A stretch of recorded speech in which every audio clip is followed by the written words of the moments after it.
Alright, cool. Looks like that fixed it. I forgot that Twitch had a manually reset everyone's stream keys in addition to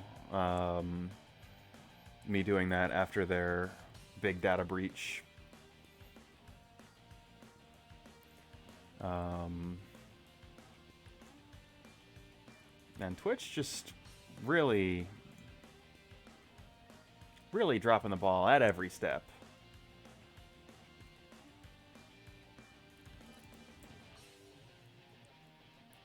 Let's see here. Well, let's go ahead and get the pre-show rolling here. Let's see. I do like Zero Suit Samus on the left side of your screen, especially on account of she's got a new video game to promote. And you know what? I'm kind of amused by the idea of, excuse me, her fighting I'm a Bear. I mean, Samus fights monsters and such, right? Although, I guess I could go with the Switchblade JBIII. That's official New Japan DLC JBIII, right? You know what? Let's go with the Switchblade JBIII. Remember there was somebody who had... Oh, let's set that to Kurikan. And I think everything else is all square. Somebody that had popped into my stream was really into JBIII. And always requested him for the Battle Royals. Let's see. But I digress. Let's do a social media thing so that way I can actually focus on calling the matches.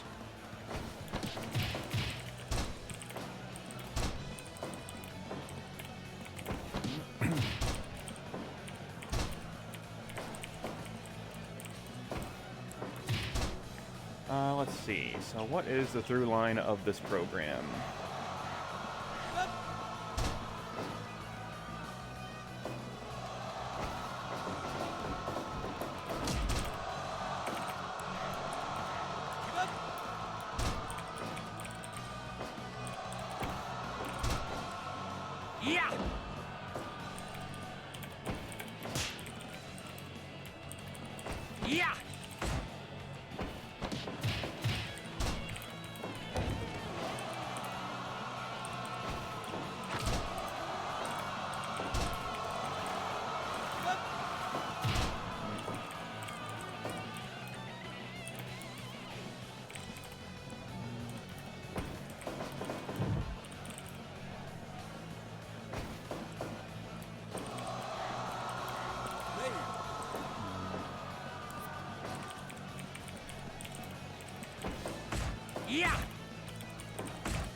Let's see. What else is going on here?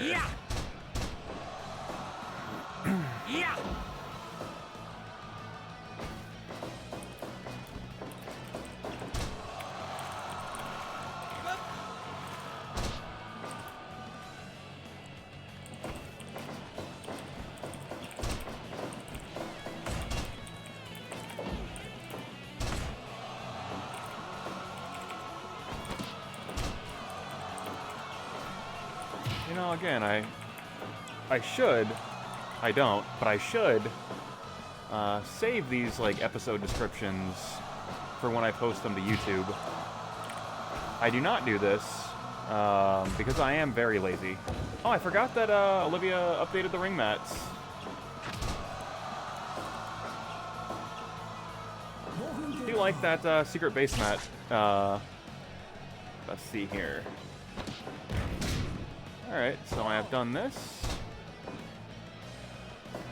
Now I can actually watch the ring, and also maybe observe who is actually in what corners.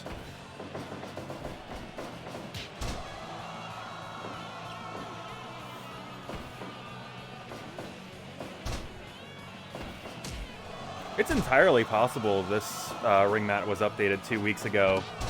And I am just so much of an airhead, I did not notice it. Highly possible, in fact. But I digress.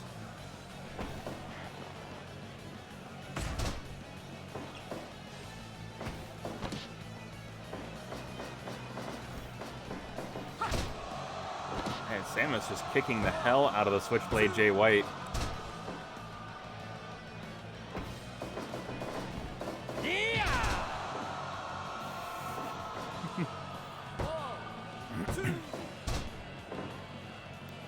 But, kind of, oh my god, just dumping JBIII right on his neck. Still kind of figuring out, like, how to use the new moderation tools that Twitch has given us. Like, I'm not sure how much I trust the, like, email or phone verification to be effective. So it is still currently followers-only chat, which, again, does make...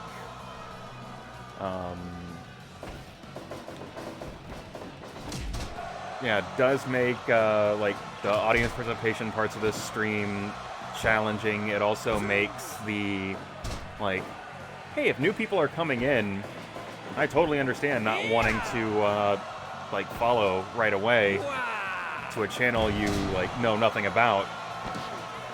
Ooh. Blade Runner, is that gonna be it? Goes for the cover, too. But, yeah, in addition to that big fucking data breach, Twitch continues to be a platform with a whole lot of harassment. Which sucks. Sucks a whole lot.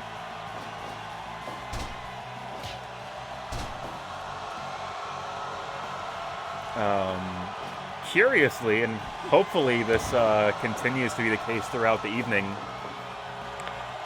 my connection to Twitch seems pretty alright.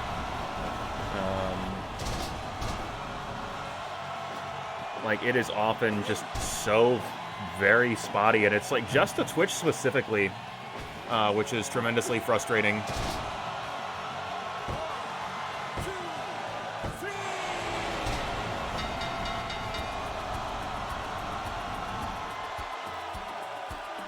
You know what, good for Samus. Like I said, she's got a video game to promote.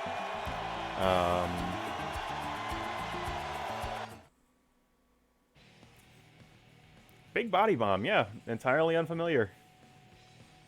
I know it's not a custom move, because I downloaded this Samus edit before the custom moveset editor came out.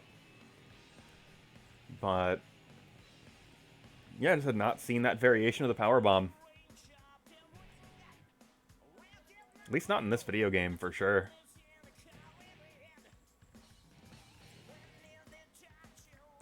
Might be worth putting on some of the big bodies I've got on my roster. But, let's see here. Time, very nearly 7:30. I'm going to make, let's see, a quick run to the restroom, and then I will go ahead and get us started here. As it is almost exactly time. Shoutouts to the pre-show match for not going over. So I'll be right back, and then we can get into another episode of Blake's House Professional Wrestling.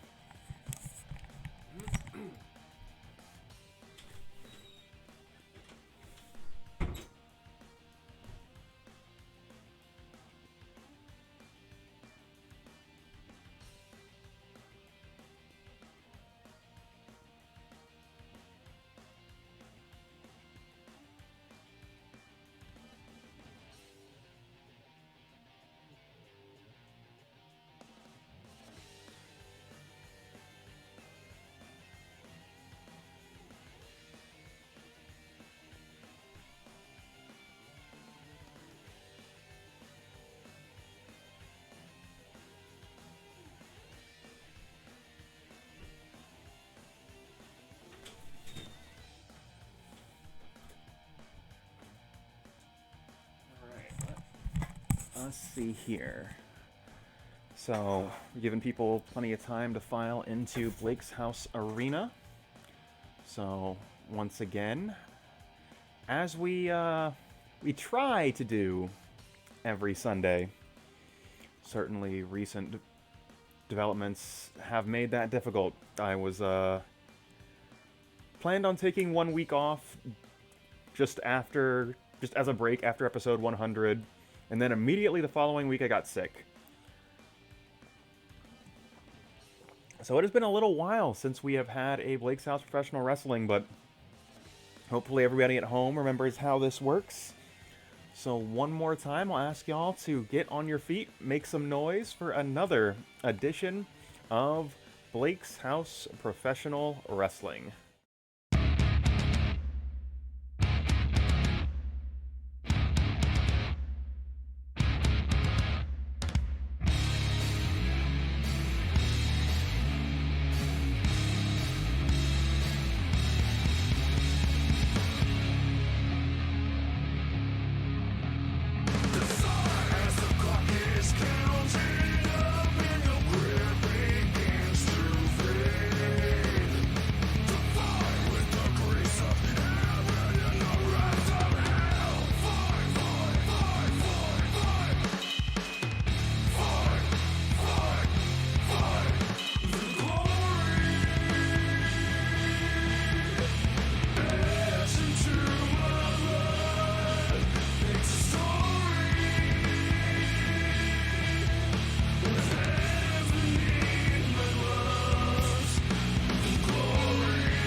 Welcome, Blake's House Wrestling fans, to another edition of Blake's House Professional Wrestling. Just 3 weeks ago, we have celebrated our 100th ever episode of Blake's House Professional Wrestling, and it was a barn burner of a program from start to finish. Of course, Sean Satchwell coming up victorious against the People's Champion himself, Mag.Lo. But really, the surprise matchup on that program, Zero Lopez, Olivia Holllway, 15 minutes, exploding barbed wire deathmatch.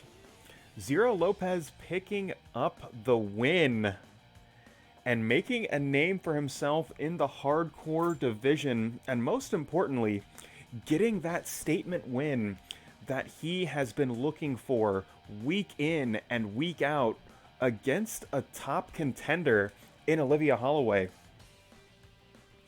Well, it is so important to note just the week prior to that, Christopher Warzala besting Brad Chad in a Landmine deathmatch and really setting the stage for that hardcore division to form in this Blake's House stable. Blake's House now has a hardcore title to defend, and it looks like Zero Lopez very interested in challenging for it, but he is not the only one. David Clement, an individual that up until now has not really had a direction, has not really had any sort of goal. Looks like he is very interested in that title as well. And tonight we are going to be pitting David Clement up against Zero Lopez in a Landmine deathmatch. Exactly the same stipulation that Christopher Warzala won that title just a month ago. But that is not all we have for you tonight. Of course, the King of Fighters Television Championship going to be defended. Of course, tonight's main event, a classic in the space of Blake's House Professional Wrestling. Mag.Lo himself going to be holding court against any and all comers from all around the world. All around space and time, as it were. 8 men enter one battle royal, and the winner goes on to tonight's main event.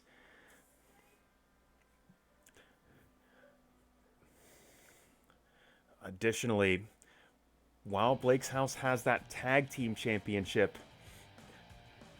or while it has that hardcore championship, the tag team titles were defended successfully last week. The team of David and Cinderella going toe-to-toe with the team of Idolo and Ramos, a team that had been so extraordinarily successful in holding on to those tag team titles. Well, once again, we have 2 championships and no obvious contenders. Team of Yuri and Sarah extraordinarily interested in getting a shot at tag team glory, but they are not the only ones. Team Lake Mary, having been uprooted by Sean Satchwell, wants gold around their waist once again. Looks like they have thrown their hat into the tag team circuit. And apologies, I believe I've got the match order incorrect on tonight's program. Dick Boss and Steve Kowalski will be competing tonight, but our opening contest going to be Cinderella Princler taking on Robert Walsh of Judgment Professional Wrestling.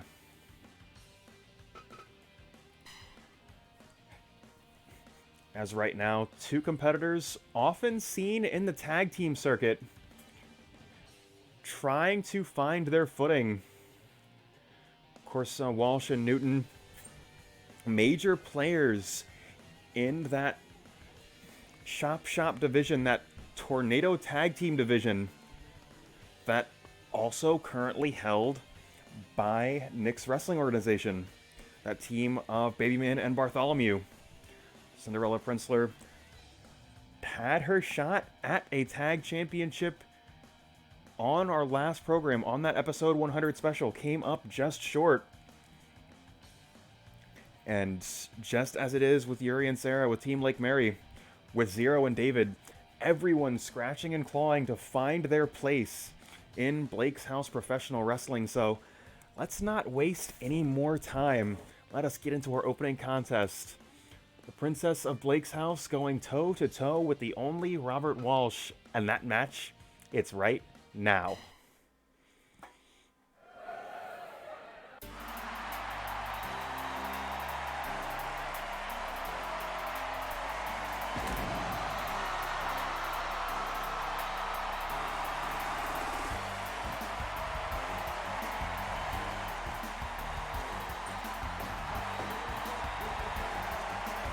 Cinderella Princler playing double duty on that episode 100 special.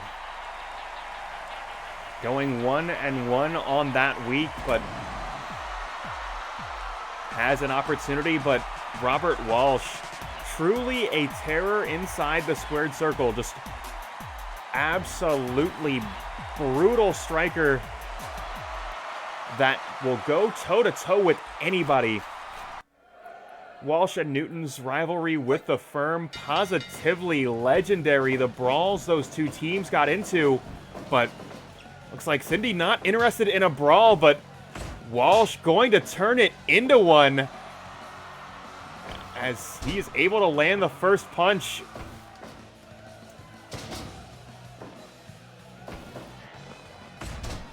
And Walsh giving Cindy no quarter, giving her no space.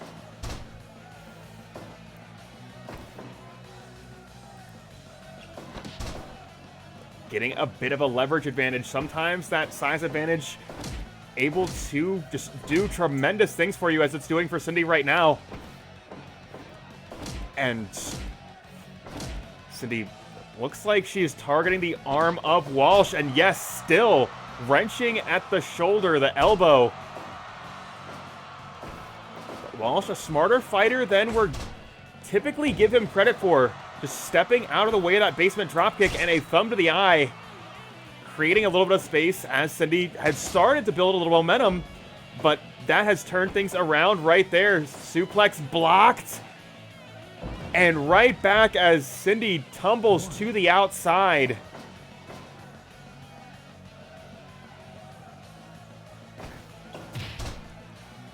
And again, getting into a fist fight with Robert Walsh. So very dangerous. But here's that suplex she was looking for a little bit earlier. Tight snap suplex, dropping Walsh onto the mat, but Walsh fighting his way back to his feet as he is so very effective. You can never count this man out because he absolutely is a fighter. And again, baiting Cindy into a bit of a brawl here. That is where Walsh wants this fight to be. But those smashes putting Walsh to the mat, but no. Scrambles back to his feet and a crushing lariat right to the throat. Cindy on roller skates as a lift and drop back to basics with a body slam center of the ring. And again, right back to the arm. Cindy has a bit of a sadistic streak, looking to pick her opponents apart. And that is precisely what she's looking to do here. Step over toe hold face lock. As that hold not quite cinched all the way in, as Walsh able to escape.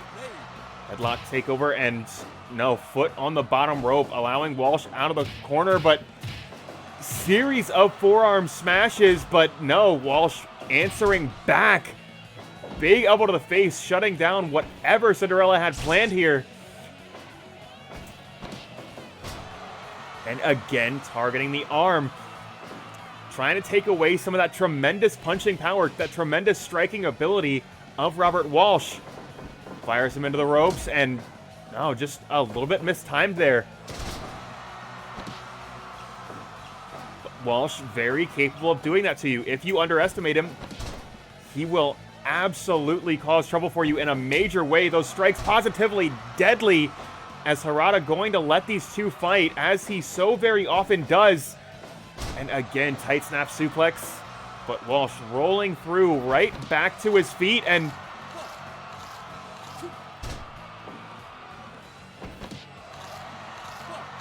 hold on, Walsh targeting the cut over the eyes of Cinderella, and you can see blood all over the mat. Nerve hold locked in, mandible claw, but Cindy, no, staying in this fight as another devastating series of forearm smashes will connect. Basement dropkick taking the legs right out of the legs of Walsh.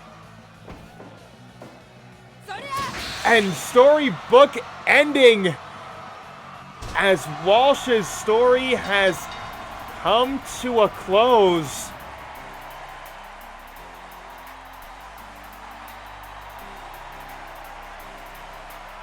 And Cindy absolutely an appreciator of irony, as Walsh laid out in her own blood.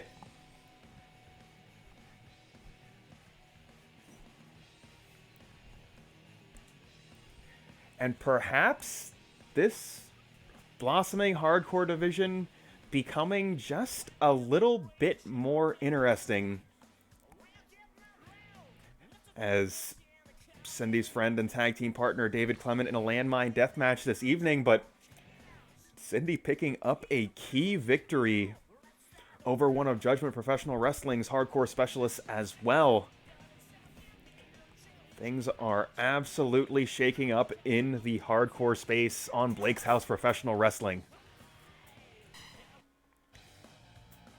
But speaking of hardcore specialists, there are few more hardcore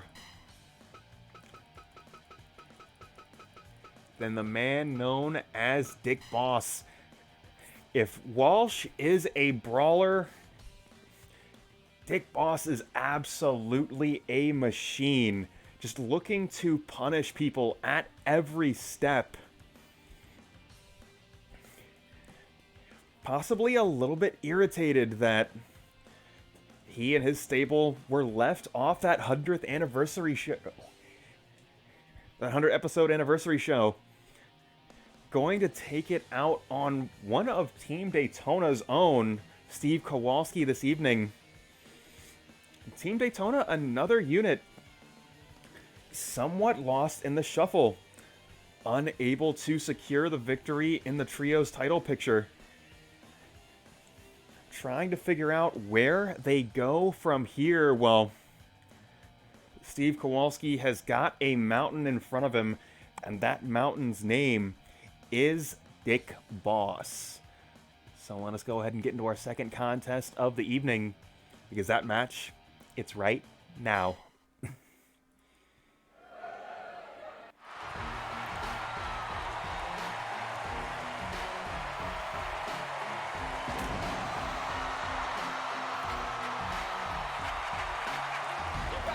Dick Boss, just the enforcer of Buku City.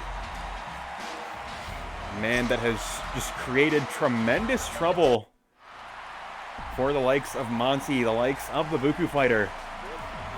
Quite frankly, for Blake's House Professional Wrestling, he looked positively unstoppable until Josh Kaiser of Team Lake Mary able to just outwit him, able to just be a little bit more clever. And we will have to see if Kowalski is able to do the same.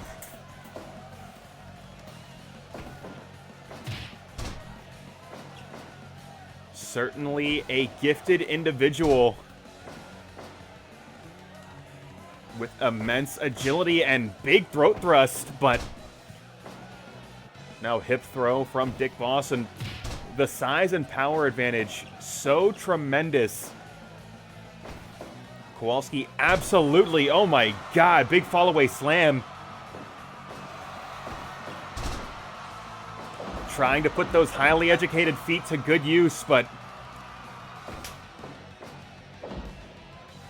now Kowalski has passed the bar. We will have to see if his feet have as well, as a low roundhouse takes the legs out from underneath the legs of Dick Boss, and big flying head scissors.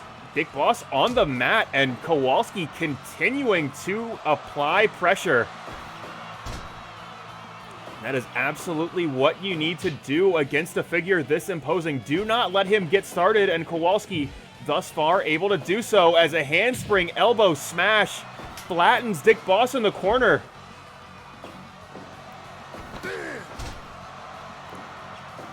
Kowalski accelerator all the way to the floorboard, but a lift and drop and kick a little bit low, but once again, Harada going to let these two go as, hold on, wheelbarrow facebuster.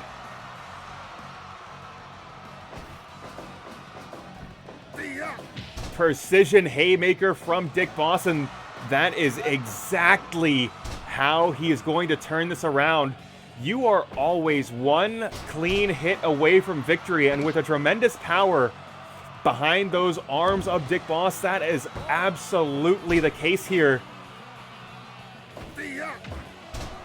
As a devastating headbutt will connect, and Kowalski once again laid out on the mat, and a man that was just on fire in the opening minutes of the match. Hold on, sliding drop kick right to the side of the head.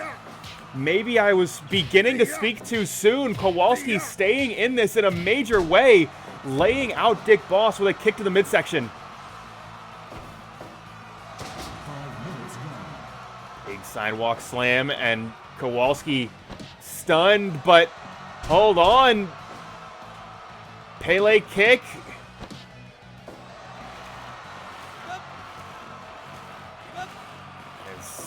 Boss trapped in that hold, but no, only for a moment, as another fall-away slam just flattens Kowalski, and a big boy senton from the biggest boy there is, but another throat thrust and tornado kick right into the forehead.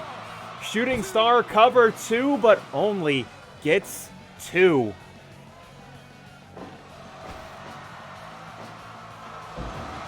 And tremendous lift and drop, and just continuing to pound the back of the head of Kowalski into the mat, and Kowalski, that may have agitated a cut on his head as Kowalski busted open here. But Kowalski, absolutely a fighter. Do not count him out.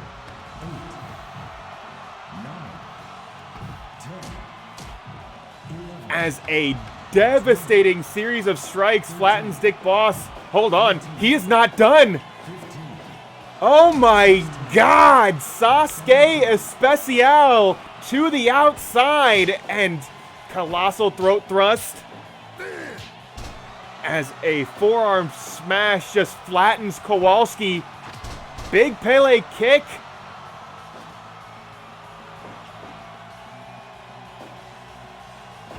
Kowalski able to escape that sledgehammer-like shot, but Dick Boss, he is going up top, going for it all, but nobody's home. And a monstrous roundhouse kick. Kowalski in the driver's seat, but no. Dick Boss escaping trouble for a moment, but another Pele kick shutting him down. But the resiliency of Dick Boss, oh my God, choke bomb cover 2. No. No. He gave it everything he had with that choke bomb, but Kowalski still standing. And oh my God, a double barrel shotgun dropkick launching Dick Boss into the corner, and Kowalski starting to fire up here. Crimson mask on his face.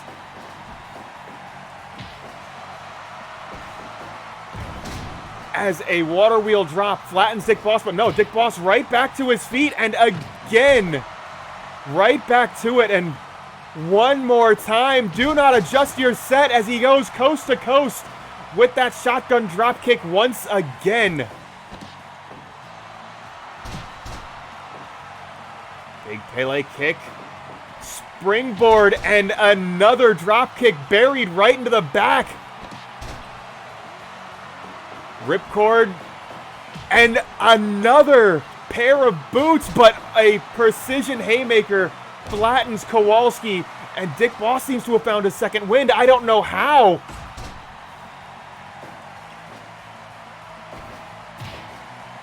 And one more time for good measure, shining axe kick.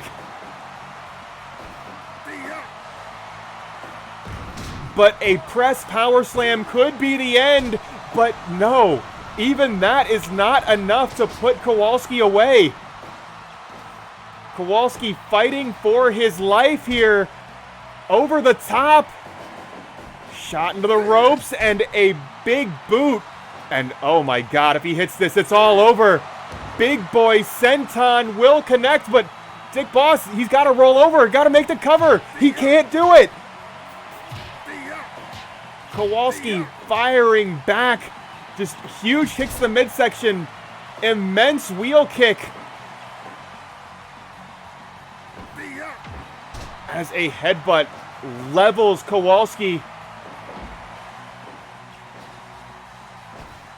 Not so fast. And just mounted punches. Just continuing to aggravate the open wound on his forehead, but Pele kick one more time. Kowalski possibly playing with his food a little bit here. So very dangerous. As Dick Boss looking to end it here. Big boy senton from the big man, but Kowalski back on his feet. Izuna drops center of the ring. Shooting star press pin 3. Count. Fall. And Steve Kowalski just looking positively dominant in that contest, giving everything that he's got, taking nearly everything in Dick Boss's arsenal. That big momentum shift, Dick Boss going up, looking for that diving senton. Off the diving board, but no water in the pool as Kowalski rolls out of the way. And that was the momentum shifter that Kowalski needed. Picking up a win in a major way against the enforcer of Buku City. Also, wow. 5 stars, and I would have been offended if they didn't give that 5 stars. Those two went to war with each other.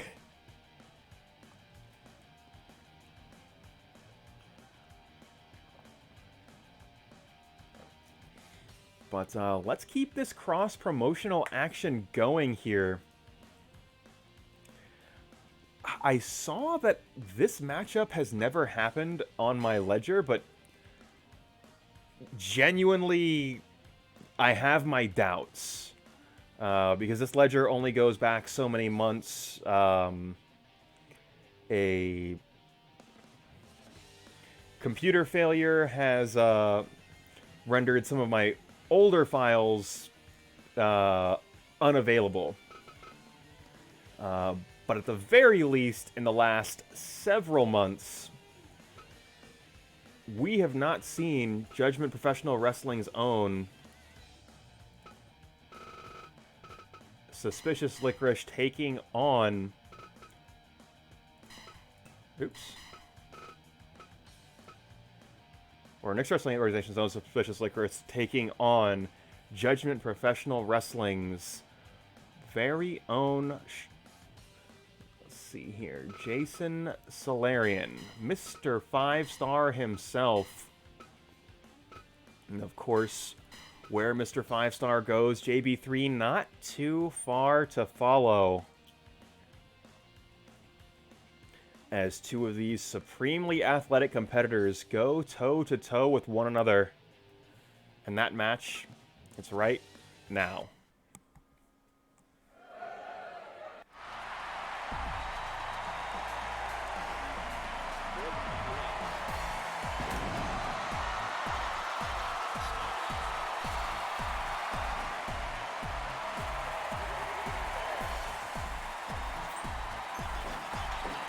Haven't seen a lot out of Mixed Wrestling Organization's singles division lately. Really, the major focus has been on their tag teams, which are just truly destructive in Blake's House Professional Wrestling. But Suspicious Licorice, certainly a force of nature, but he is going toe-to-toe with somebody that certainly has made major waves both in the tag team division as well as in the singles division. And again, Solarion looking for that match with his former friend, with his former tag team partner, Judgment Professional Wrestling champion Kurt London, but unable to get that match. Has just not quite been able to string together that just resume of victories that would put him at the front of the line for a championship opportunity. But you can truly just see that rage building as a pair of boots and a flipping big boy senton collide with the chest of Suspicious Licorice. Licorice just, not to say, bringing the arm, getting the upper hand over Solarion, but only for a moment. But seems the two appear to be evenly matched physically, and that may also be the case in terms of speed and agility. And there are very few men that can say that with respect to Jason Solarion. He is such a difficult person to keep up with in the ring. You know, now you see him, now you don't, but thus far, Licorice able to stay on him.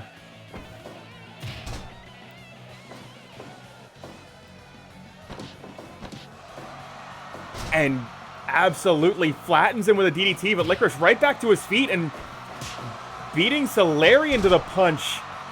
So extraordinarily rare, but it does happen, and it does happen if you are somebody as physically gifted as Mixed Wrestling Organization's own Suspicious Licorice. But right now, open palm strike answered back with European uppercut, and it looks like those palm strikes to the chest going to win out for the moment, as just straining the arms, straining the legs of Solarion, but Solarion fighting his way back.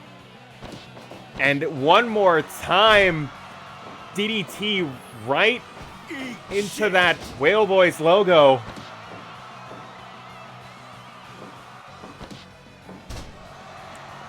As that bow and arrow hold is locked in, and you can see JB3 watching on.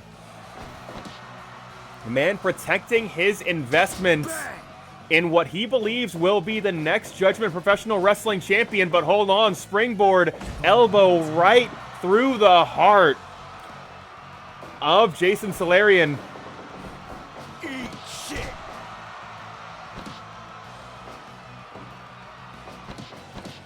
And Licorice just continuing to pile it on. You know, when speaking of people with the athletic ability to keep up with Solarion, certainly you have to speak to just the stamina of both of these men as well, but Mr. 5-Star locking on that sharpshooter, and oh my god, picture perfect dropkick dumping Licorice to the outside, but Solarion, he is not done yet, as both of these men brawling right in front of the commentator's table. Basement dropkick, and he is not done, as that spar shot colliding with the forehead of Licorice. Pele kick getting him out of harm's way. And one going high, the other going low, neither quite able to make contact, but again, continuing to wrench the arm, just try to take some of the tools out of the toolbox. As once again, you can see the strain on the shoulders, on the knees, as that hold is locked in, but Are you ready? oh my god, absolutely monstrous. Enziguri rolls through, but no. Hand reaching out to that bottom rope. Buying Licorice a little bit more time. Goes for the cover. 2. Only gets 2. Solarion firing Licorice into the corner and shooting star press. Cover 2. Only gets 2. Trying to roll through one more time. Sidestepping the dropkick. And Destino will connect. Continuing to target the shoulders and going for that Inferno kick, but nobody is home. And hold on just a moment here. Springboard and kangaroo-style kick buried into the chest as a Kamigoye crushing the jaw of the man with the deadliest knee strikes in the business. And hold on, 5-star frog splash from Mr. 5-Star himself. If he goes for the cover here, that could be it. No, he doesn't seem to think so. Takes his back as a devastating reverse DDT will connect.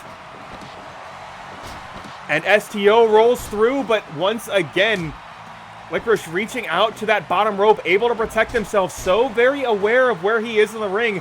And that has got to speak to the coaching of Nick Vadala, a man that has organized this. Hold on, big double moonsault, but nobody is home. And one more time, for good measure, Mr. 5-Star giving an encore performance. You dumbass. As a destroyer will connect. He's not done yet. Springboard cutter. Oh my god. Bow and arrow hold locked in. But no. Solarion able to kick out, and one more time. European uppercut. Palm strike to the chest, and he's not done. Enziguri takes the head clean off the shoulders of Licorice, and one more time. 5-star frog splash, and again going for that Enziguri. But hold on, lift and drop, center of the ring. Licorice getting fired up, coast to coast, springboard.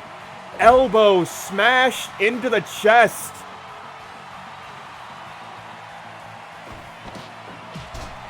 And dumped right back to the outside. Hold on a second. Sasuke Especial right onto the ramp, and Solarion getting himself fired up.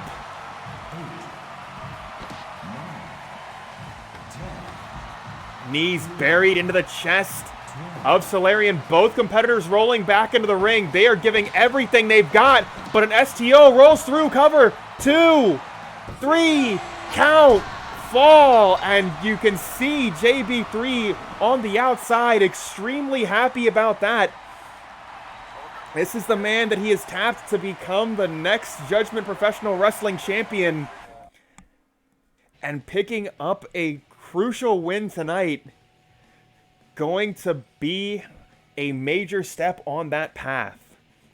And how are you doing, Abby? I very much appreciate that subscription and appreciate you hanging out with us tonight.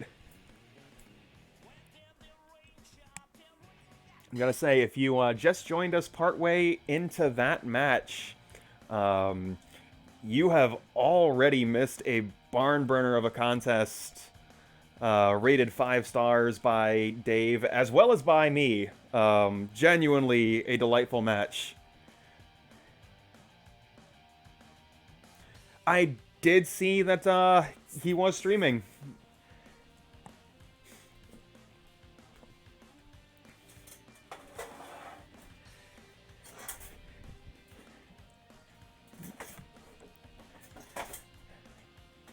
Let's see here.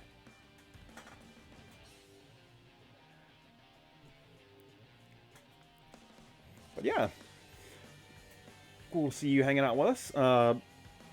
Looks like a relatively light night as far as viewership goes, which certainly, excuse me, not really a problem for me, especially with how irregular I've been for the last few weeks. What that does mean is you, me, and anybody else that might happen to be lurking does get to decide who is going to potentially be taking on Mag.Lo in the Mag.Lo Open Challenge. So I think what I might do, I might run one more match before the Battle Royal, give some people some time to jump in, but otherwise we're going to be picking 8 names to figure out who is going to be facing Mag.Lo tonight. But let me bump that down the card by 1. I probably should have stayed there so I can get to the original character stable. As we mentioned on the start of tonight's show, of course, that tag team division blossoming, or that hardcore division blossoming, but the tag team division absolutely in chaos. The team of Ramos, the team of Ramos and Idolo able to defend those tag team titles on extraordinarily short notice, quite frankly. Standing tall at the top of the mountain, no clear contenders.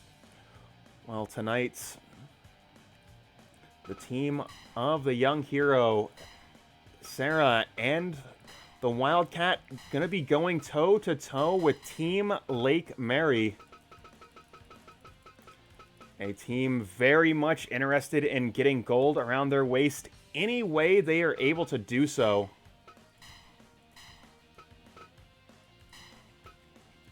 After Josh Kaiser losing that Blake's House Wrestling Heavyweight Championship to Sean the Swashbuckler Satchwell, it looks like they are throwing their hats into the ring, figuratively speaking, in that tag team division. So let us see how these two teams match up, because that match is right now.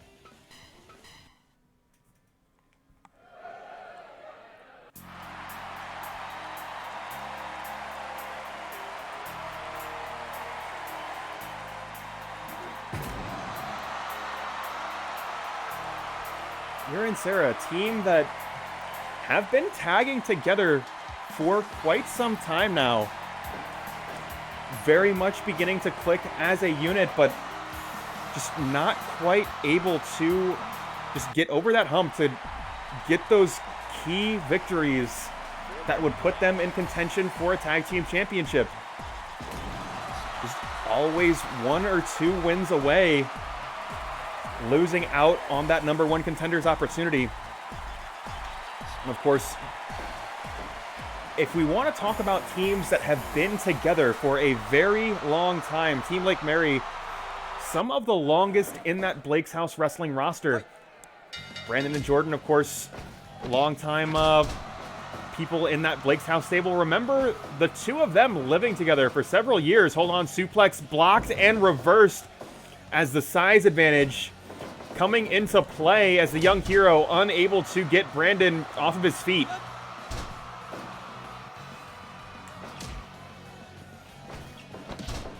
Drop toe hold will connect, and I would say ordinarily Brandon's brawling style trouble for nearly anybody, but if there is anyone who will not back down from a challenge, it is this young hero. But again, sometimes that stubborn streak can work against her, just still not able to get Brandon off his feet.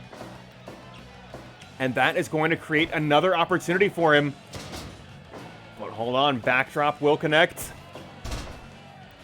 And it looks like a change of tactics, a change of personnel was going to be the difference maker, as the Wildcat able to slow Brandon down at least for a moment, but looks like Brandon seems to have the same strategy. Some misdirection with that back fist, creating an opportunity for Jordan, but both competitors just staring each other down from across that 20 by 20.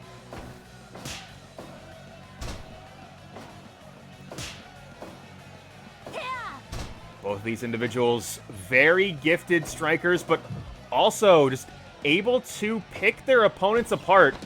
That bear hug of Jordan's positively legendary.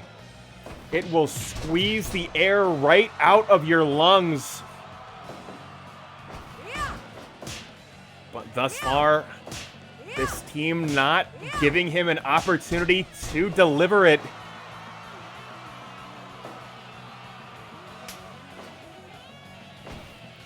As it looks like, hold on, Brandon with that patented spinning toe hold. Has it locked in, but no. Pushing him off with a boot square in the chest. As a sandwich enziguri tries to take the head right off Brandon's shoulders, but Brandon fighting his way back to his feet, not giving Yuri a moment to sustain that offense.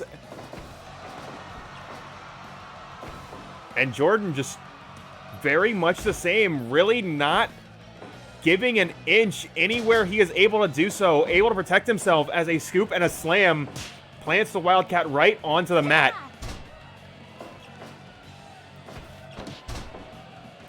Drop toe hold will connect. And big backdrop reversing that bulldog attempt as the two of these competitors jockey for position. Nobody really able to gain the upper hand. But a roundhouse kick flattens Jordan. That's going to send both teams to their own corners. Get a fresh competitor into this contest as a sandwich enziguri levels Jordan. Hold on, scooping a slam, and Sarah, she is not finished. Buries a pair of boots right into the face, but no, Brandon again utilizing that size advantage, utilizing that leverage advantage as a crushing lariat levels the young hero, and a pair of boots to the back of the head. Back fist narrowly escaped as this team gets back to that blue Gatorade corner.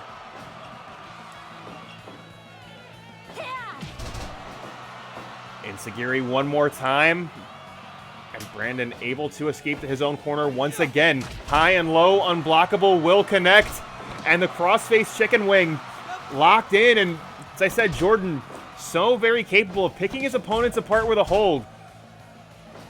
That is absolutely, oh my God, diving in, knees colliding with the canvas.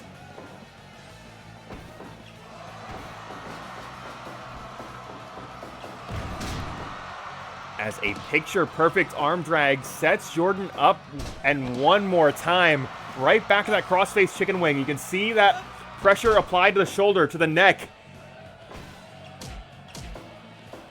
Both of these competitors in the ring so very gifted in the submission style. Triangle chokes and knee bars, certainly a major facet of the Wildcats game, but right now the Wildcat back to her own corner. Fired into that orange Gatorade corner, but the legal competitor is Sarah, and going a little bit low, and once again Harada going to let them fight as a fireman's carry buster flattens her, goes for the cover, one, but only gets one.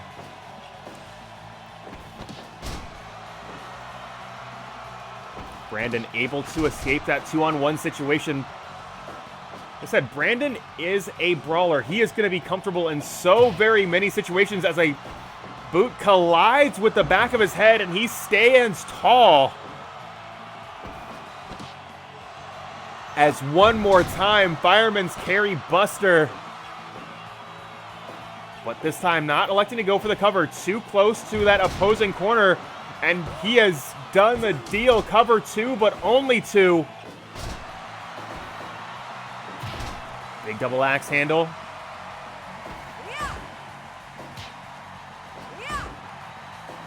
And that stubborn streak of Sarah on display. So few people willing and quite frankly able to get into a slugfest with someone like Brandon. But Sarah just piling it on. Sledgehammer-like shots, left and right hands to the side of the head. And again, this team just trying to keep Brandon isolated, trying to keep him into their own corner.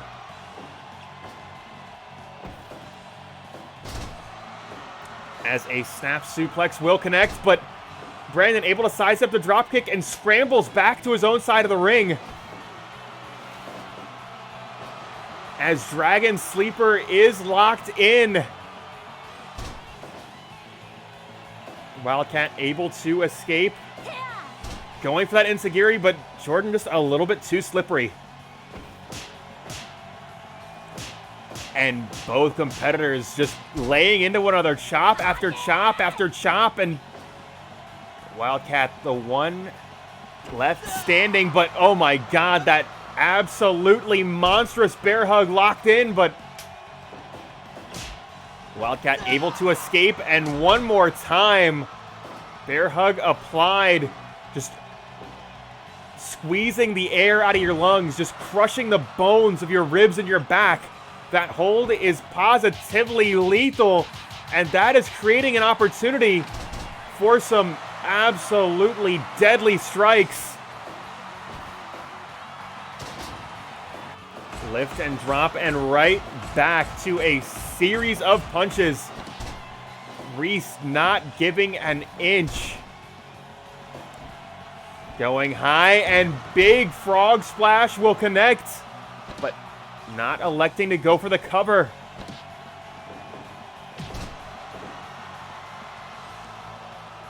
Kick square in the jaw. It's going to send Jordan back to his own corner, but hold on just a moment here.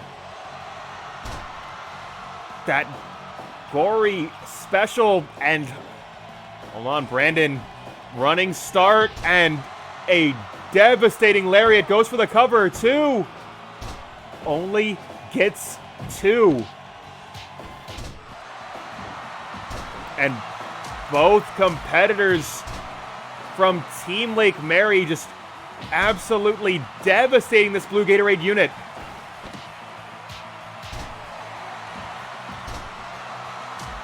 As the absolute devastation of those sledgehammer-like shots from Brandon will connect, but stroke, adding injury to insult, dropping Jordan right on Brandon. Hold on, float over DDT.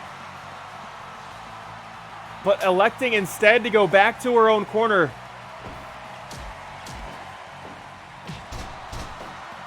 One, two, three times is the charm as Reis fired into the corner.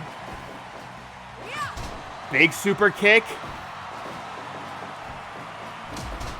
But Brandon able to run a little bit of interference, able to distract Sarah, prevent her from being able to maintain that momentum as the bear hug is once again locked in, and it is positively lethal. Cross arm breaker applied. Super kick from Reis.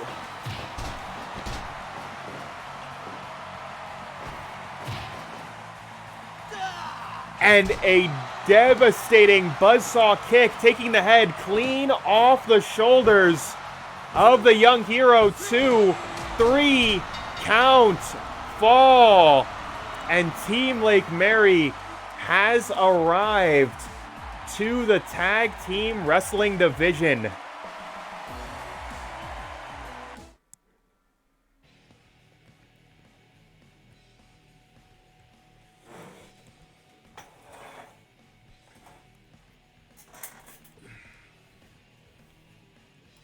Oops. Well, let us see here. You know what? I'm gonna grab a sip of water here.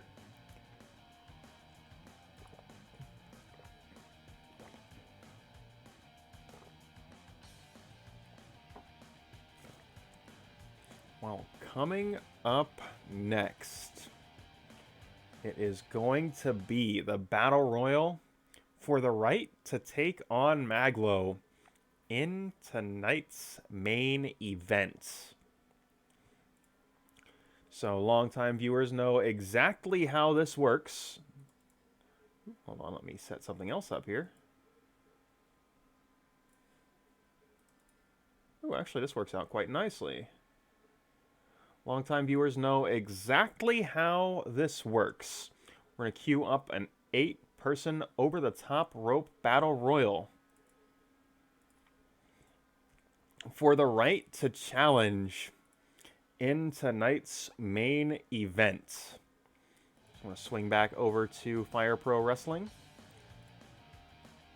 And I think I'm going to put in a couple of names myself.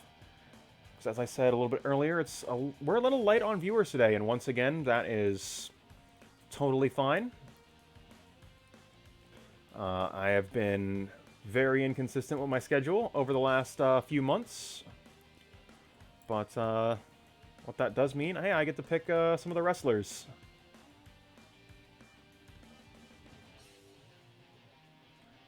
Let us see here. Did get a couple of the big name AEW signings. Let's see here. Do have plans for Wheeler Yuta, so I guess I'm spoiling the 6-man tag match. But I suppose we could get the 2 big name signings here.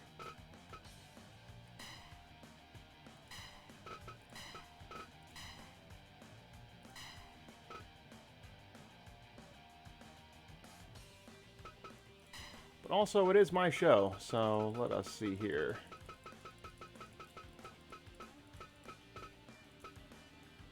And since there was no Mag.Lo Open Challenge on last week's program, or I suppose the program from 3 weeks ago, let's get some of my faves on here.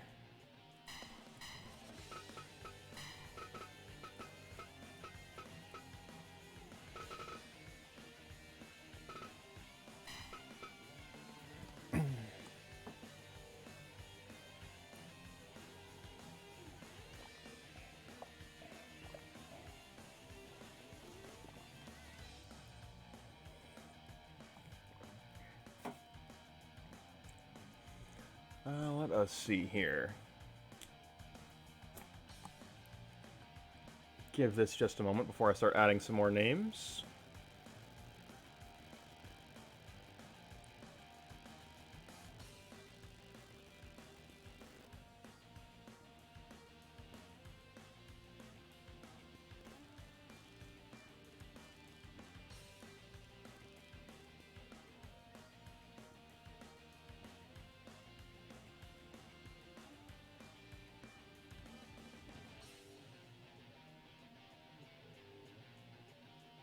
Need to @flirtwithleaf on twitter.com. Let us see here. Because, you know, that is what you do.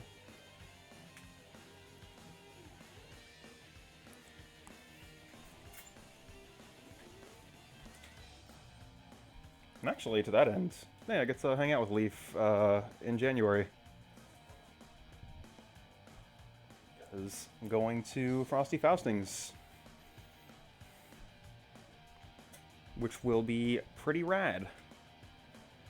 But, let's see here. I suppose... I don't think I have a, Ruby Riot / Ruby Soho to get all the, new names. And I also don't think I have an Adam Cole. Let's see here. If I did, I'd probably be in NXT. Yeah. Let us see here. Yeah, there's no way I've got an Adam Cole here.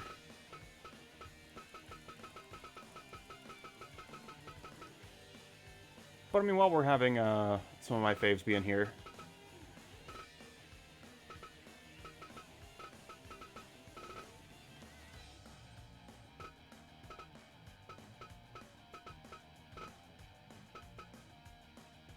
I'm certain I passed over him several times over, but would probably just be easiest to do Minoru Suzuki from there.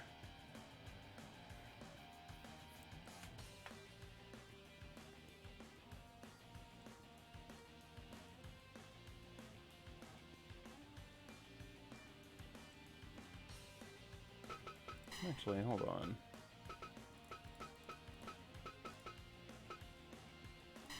Yeah, let's put Asuka in this.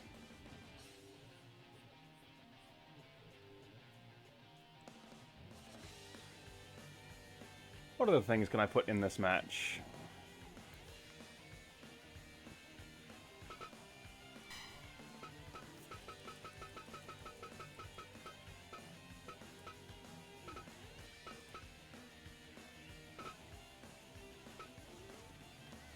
Yeah, let's put Terry Bogard in this.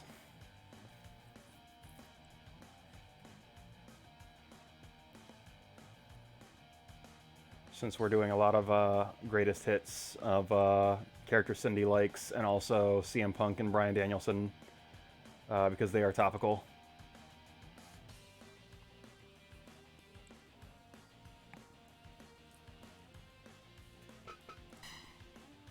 How you doing, GK? You have come in at exactly the right time, because we can be picking names for the Battle Royal.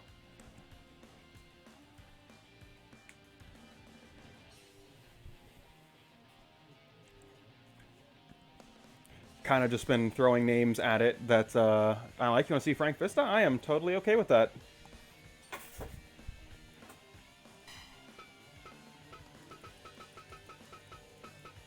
Oops, I'm going the wrong way. The Duke of the Battle Royal, Frank Vista.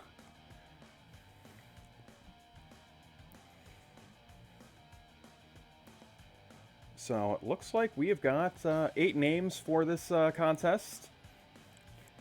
Do feel a little bit bad that I bumped this match, waiting for people to show up to call some wrestlers for it, and then in doing so, Abby, who was also hanging out in the stream, had to step away to make pizza, so she does not get any picks for the Battle Royal. It is a cruel world that we live in sometimes, as it turns out. But, yeah, it looks like we've got our 8 names. And we're going to be finding out exactly who is going to be challenging for that main event spot. So let us go ahead and get into that match right now.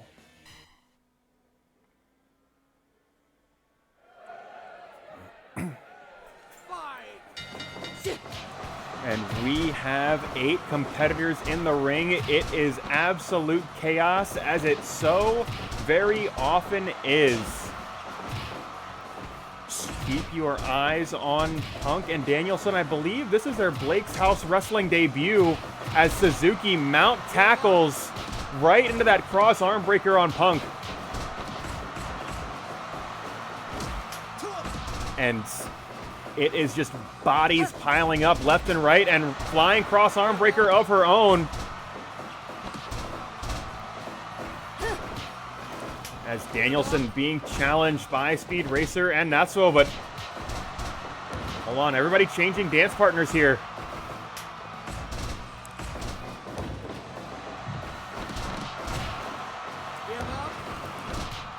And hold on, Speed Racer able to get out of harm's way as Danielson one more time steps up. As you can see, Suzuki and the legendary Hungry Wolf going toe-to-toe. Ankle lock applied as a knee being driven right into the throat of the Chick Magnet Punk.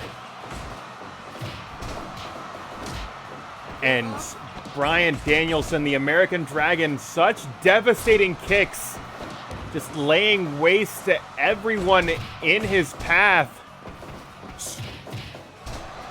But the American Dragon sent to the outside by the Empress of Tomorrow,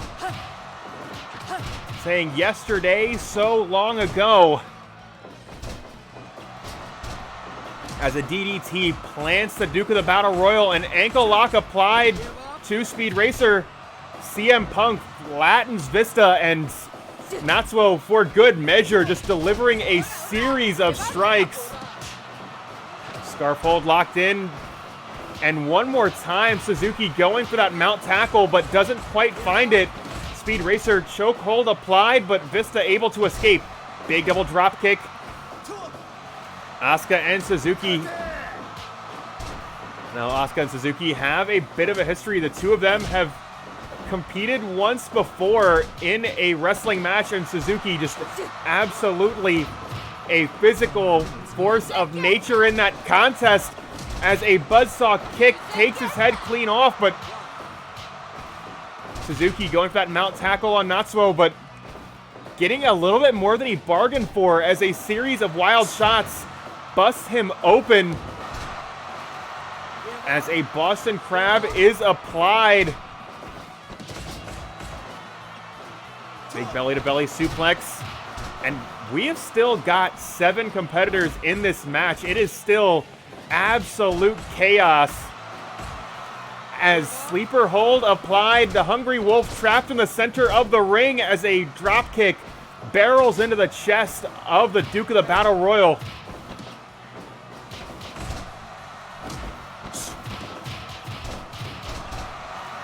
And vicious series of kicks from the Empress of Tomorrow, as a roll-up cover, one, but only one. As Buster Throw flattens CM Punk. And one more for good measure, as Punk getting ready to send Vista to bed, but it looks like the crowd around him making that an impossibility, as a deadlift suplex levels. Oh my God.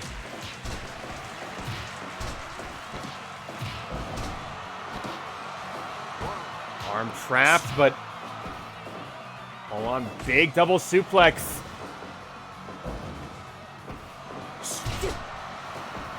And leaping over, cross arm breaker locked in, but no, Punk able to escape as Suzuki trapped in that Boston Crab.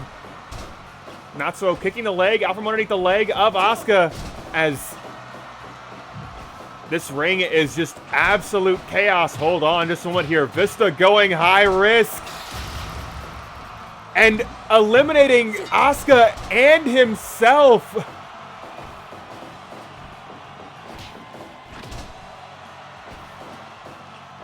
And Asuka and Vista going to the back, and so is Suzuki, and that field of 7 has been narrowed down tremendously.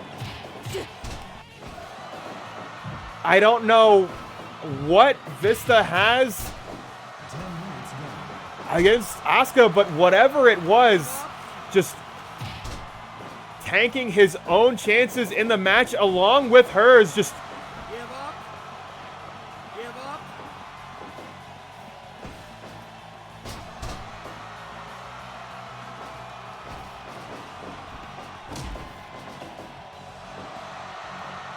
Natsuo has that hold locked in, but no, CM Punk refusing to be submitted.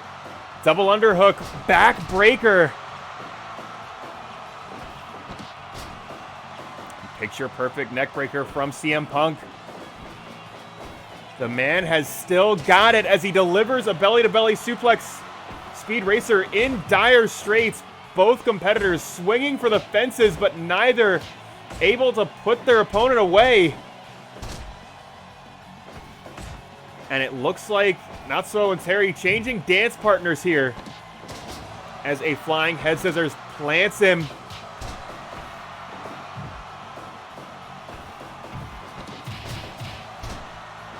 And devastating series of strikes and power dunk off the top. But Kimura locked in as a Fujiwara-style armbar applied to Punk, neither able to get that submission as Punk kicks the head right off Natsuo's shoulders. Mount tackle applied and a deadly series of headbutts. Speed Racer in dire straits, but Speed Racer refusing to be submitted. Boston Crab locked in as the scarf hold applied, and CM Punk has to see what it's like on the other side of that Anaconda Vice.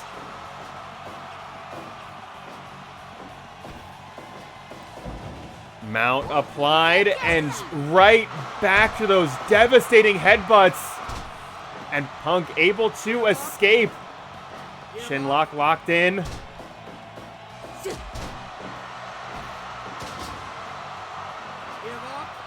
And once again, headlock takeover, but Terry Bogard, Hungry Wolf's tenacity is positively legendary.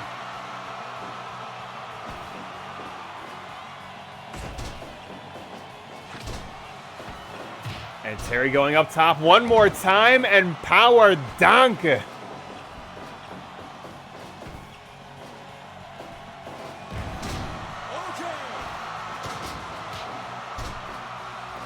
Terry getting amped up here.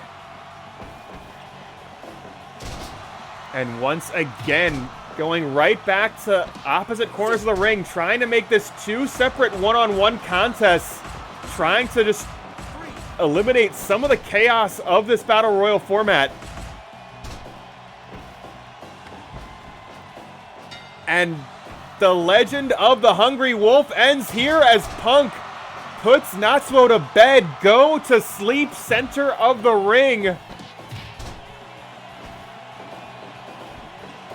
But just as I said, the chaos of this Battle Royal format, unable to secure the elimination as we are down to our final three, and Punk saying it is all but over.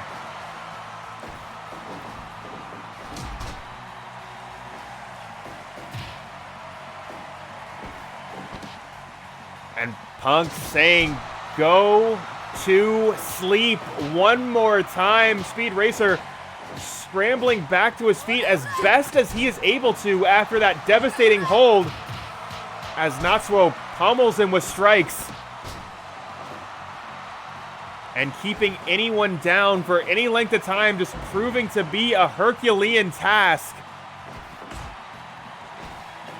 As the determination of all three of these competitors, second to none, as one more time, go to sleep, Natsuo cover. And no, it's not enough. It's not enough.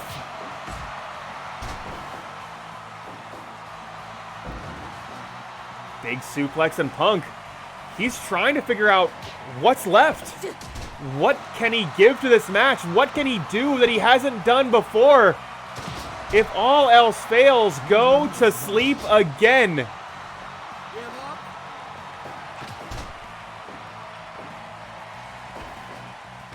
Natsuo sent to the outside. We are down to our final two. Speed Racer, CM Punk. Punk getting himself fired up, but Huge punch to the gut, but Punk firing right back up, right back to his feet as if it never hit him.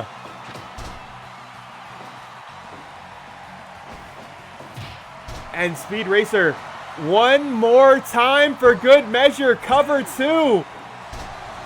And it's not enough. Speed Racer, precision haymaker. And body press off the top, but no. Punk getting a fingertip on that bottom rope. This match will continue, and this time it's Punk's turn to go high risk. Big diving elbow, buries it right in the chest, goes for the cover. 2. Only gets 2. Only 2 after all that.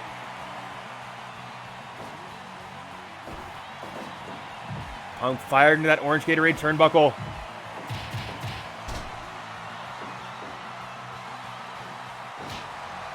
And those heavy right hands of Speed Racer on display, but Punk answering back with a series of his own.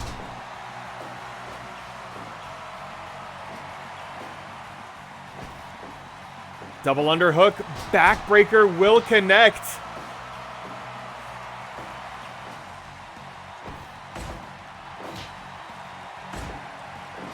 And Speed Racer, it's go Speed go, or is it go to sleep? Well, we will have to find out, as a colossal chop to the back of the head. Punk unable to defend himself as Speed Racer just continuing to lay it in. He is going for it all, that patented flying head scissors. But no, it is not enough. The man that calls himself the best in the world, able to stand tall.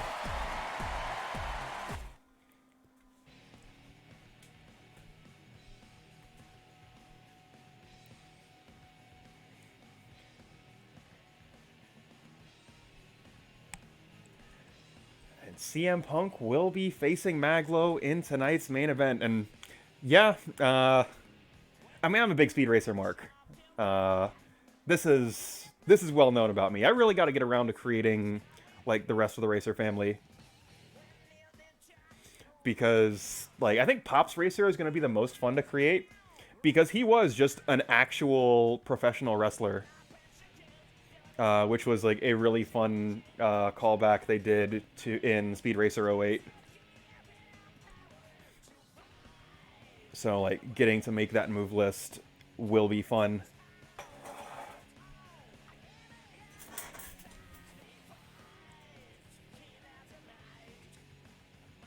I can also imagine how I'd want to make Sparky, too. So, yeah, many ideas. Not nearly enough time to execute on those ideas, but you know how that goes.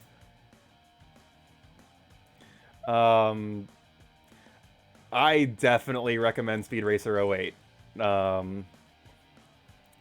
The night we had The Matrix and Speed Racer double feature, I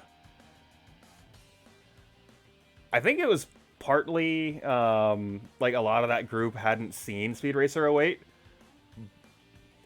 So, like, there was a little bit element of novelty, a little bit element of newness. That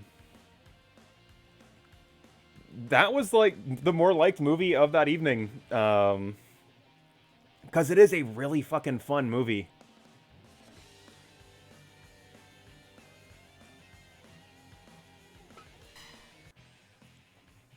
I'm just going to be a fucking nerd about Speed Racer 08 for a minute. Because this is my stream and I get to do that. But yeah, like, they made, like, some choices as far as, like, what they were going to translate to the movie and like what they were gonna like take liberties with to make it like fit in the movie's setting. And more often than not, it worked. Right, like packing in a handful of references and gags for people that were fans of an anime from 1966, or I think maybe 65, one of the two. Maybe 67. One of those 3 years. was tremendously appreciated. And, like, of course, that world got expanded on in various, like, spin-offs, reboots, and, like, things of that nature. And, like, some stuff from there was kind of drawn from... Because I don't remember... It's been a while since I've watched the original Speed Racer series, where it comes up that Pops Racer was a wrestler, but it was, like, a big thing in one of the comic spin-offs. And it's like, yeah, let's play that up. Let's have fun with that. Also, John Goodman as Pops Racer, just fucking delightful. Probably the best casting. It's like an all-time great casting. But, yeah.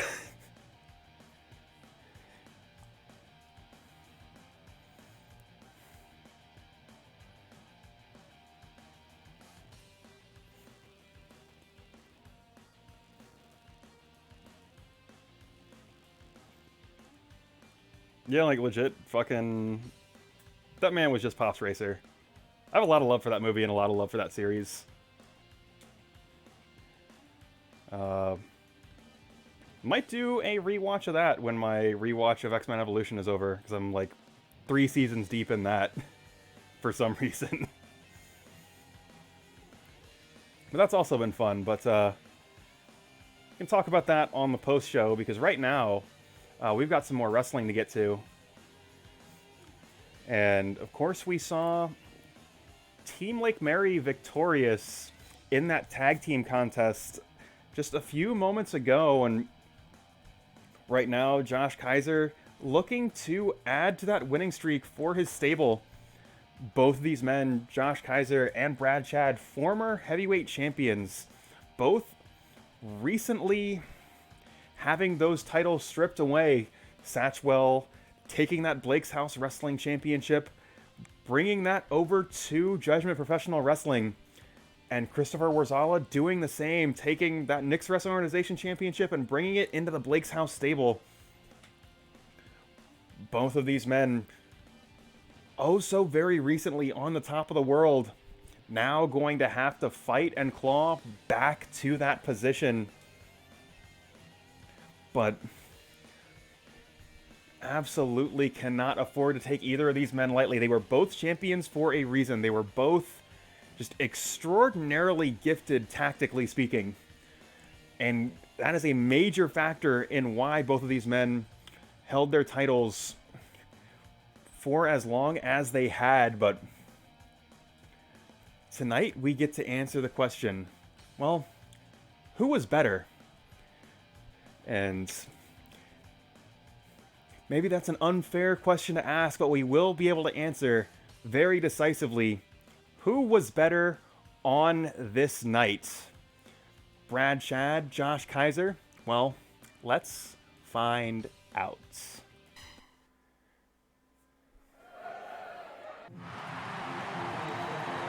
And, of course, as one match closes with a man known as the best in the world, another one opens. Of course, up until very recently, Brad Chad had the championship to prove it. But tonight, he is just another man stepping into the squared circle. But just with many of those other matches on tonight's program, picking up a win here, picking up a win next week, the week after that, building a resume, as it were, making your case for a championship opportunity undeniable is the goal. And right now, we are going to have to see which one of these two has that determination, has that, hold on, mount applied. And giant swing locked in as he launches Kaiser not quite into that corner turnbuckle. Before tonight's contest, I spoke just for a few moments the strategy of both of these men. Of course, Chad so well known for making sure fights take place when, where, and how he wants them to. But Kaiser a little bit different. He is a man that is actively trying to frustrate his opponent at every step. Both of these men playing games with one another and will be over the entire length of this contest. We'll just have to see what sort of game this match turns into as a series of punches gets two before Kaiser's able to roll out. Fireman's carry applied, but Kaiser right back to his feet. But no, one more time. Do not adjust your set as a second Fireman's carry drops Kaiser to the mat.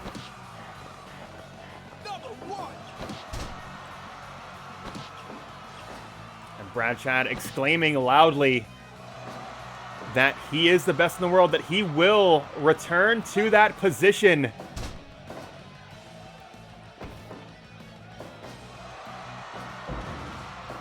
Big lift and drop, but Kaiser right now struggling to find a rhythm, and that you've got to give credit where credit is due. Chad making it very difficult for him to get into a groove.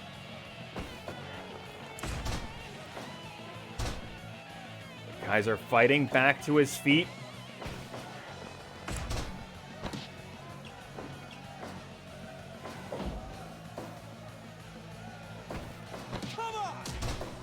Takes the leg and right back to it.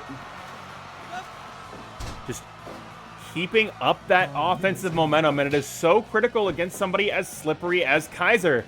Suplex blocked and delivers one as an answer back, but Kaiser able to roll through.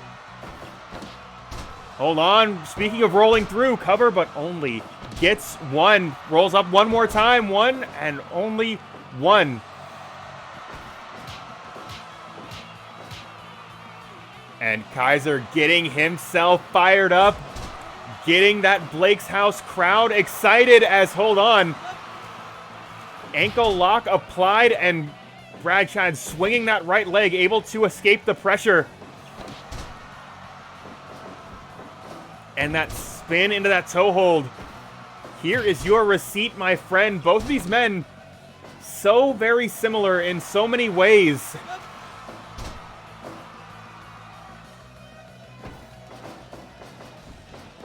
Kaiser fired into the ropes, and picture perfect hip toss there, but hold on, dragon screw leg whip, and just you can see Chad leaning into that, putting all his weight, applying it to the knees. Hold on, lift and drop, but Kaiser right back to his feet, not allowing Chad to keep up the momentum. And Kaiser doing what he does best, making his opponents overextend, but Chad really is just that good, even out of position, able to get himself back into the match, that dragon screw leg whip.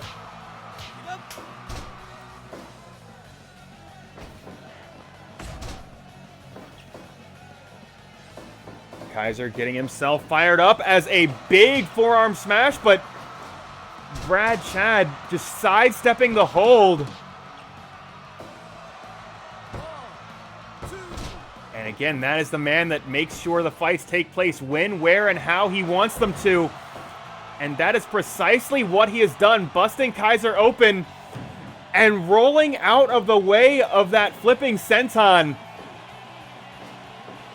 Kaiser in trouble here.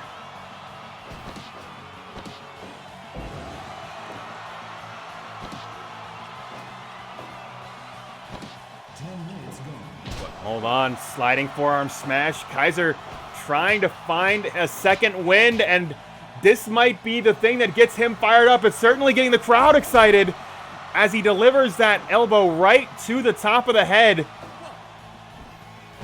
And oh my God, diving tornado DDT, center of the ring. Suplex blocked, and Kaiser getting fired up. One more time, forearm smash right to the back of the head. Brad Shad can't defend himself. Suplex blocked again. And Josh Kaiser, that long game of his beginning to work as Brad Shad just running in sand, it seems like, can't get any traction. Hold on. And no, just when he thinks he's got a hold of Kaiser, Kaiser turns it around on him. But hold on. Roll up, but rare mistake from Brad Shad. Going for that roll up too close to the ropes. And Kaiser able to reach out and touch that bottom rope. And big enziguri. And that strategy to frustrate, that strategy to irritate, beginning to drive Brad Shad off his game plan. And leaping brainbuster, Brad Shad in dire straits. And Blue Thunder bomb. 2, 3, count, fall.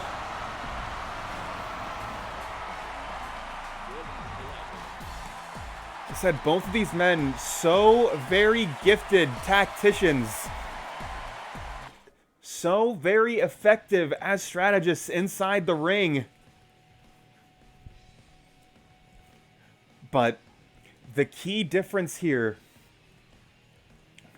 Josh Kaiser, an agent of chaos, his game plan is to knock you off of your game plan, and he was able to execute on that just spectacularly.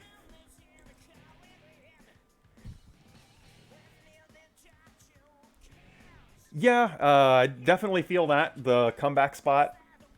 The comeback spot going directly into the finish probably is the issue there. Because, like, Brad Shad was on top for the beginning phase of the match.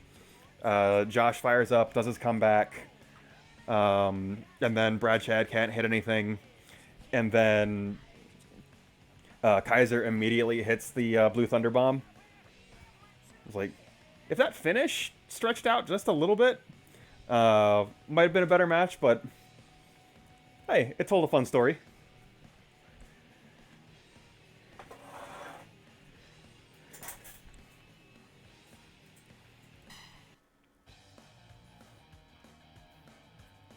Like, do you like matches like that where I can, like, easily find a narrative? Like, that is kind of exactly what I'm looking for when I do these streams, is I want, like,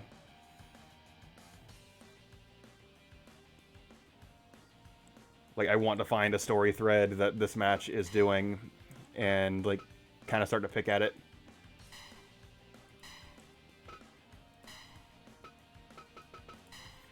But it is once again that time as the King of Fighters Television Championship on the line.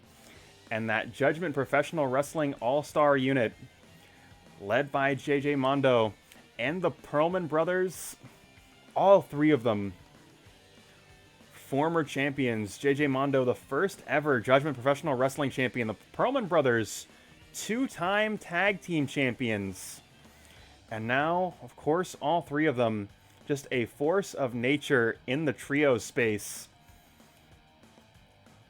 And they are going to be going toe-to-toe with the best friends of All Elite Wrestling.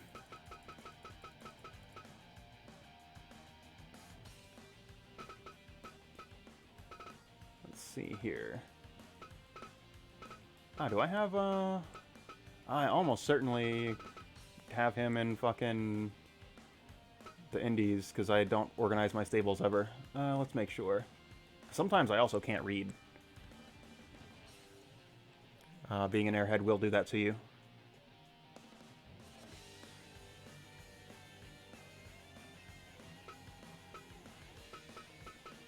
Yeah, it looks like Chuck Taylor is in fact in one of the indie stables.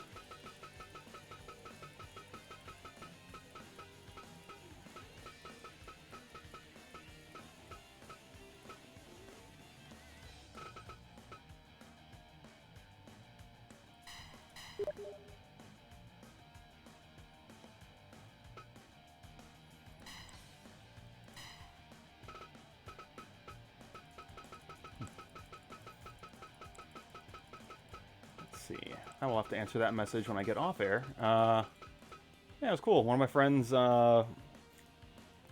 Actually, one of my friends I was talking about on the 100th episodes show, Rob Gordon, the one that is a dog on the internet, just kind of messaged me out of the fucking blue and bought me a video game on Steam. I haven't talked to this guy in like 3 or 4 years. So that could be cool. And also now I have one more video game, and it was one that was on my wish list for a little while.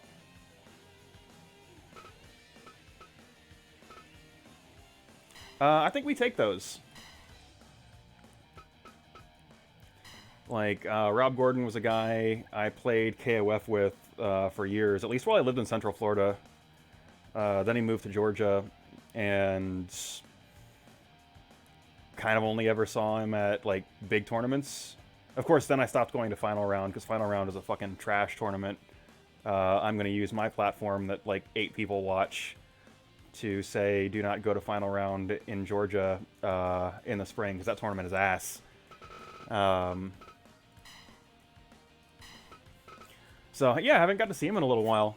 Partly because I don't go into Georgia, basically, for any other reason.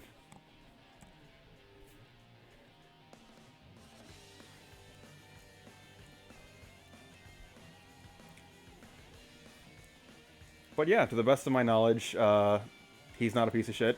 So, yeah, it was cool to just see somebody reach out and, like, buy a video game that he very clearly wants other people to play with him. So, might do that. However, what I'm about to do is make a quick run to the restroom, because we're about to go into the trios match, and the last one of those was very nearly an in-game hour. So I'm gonna do that. I'll be back, and we will get into this King of Fighters Television Championship match.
Alright, we are back and about to jump into this 6-man tag team contest as the best friends take on this Judgment Professional Wrestling All-Star team, JJ Mondo and the Pearlman brothers, and that match is right now.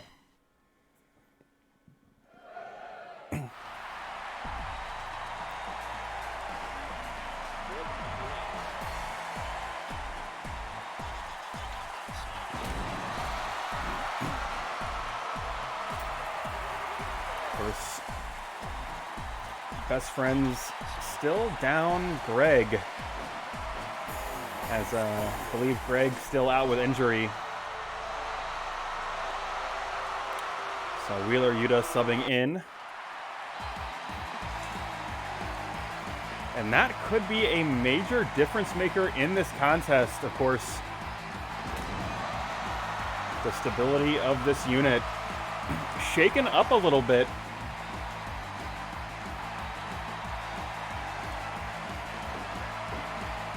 But the Pearlman brothers have absolutely been doing this together for so very long.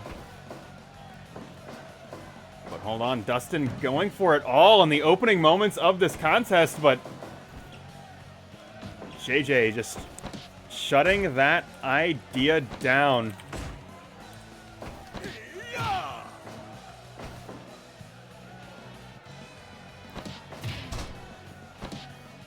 And just JJ, amazing display of power, that deadlift German suplex.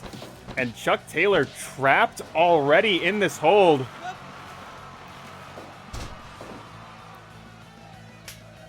And it looks like Yuta coming into this contest, and we're going to have to see what he's able to bring to this team as a chop clips Ryan Pearlman. But no, a bit of a miscue, but it doesn't seem to be a major difference maker as Yuta right back on it.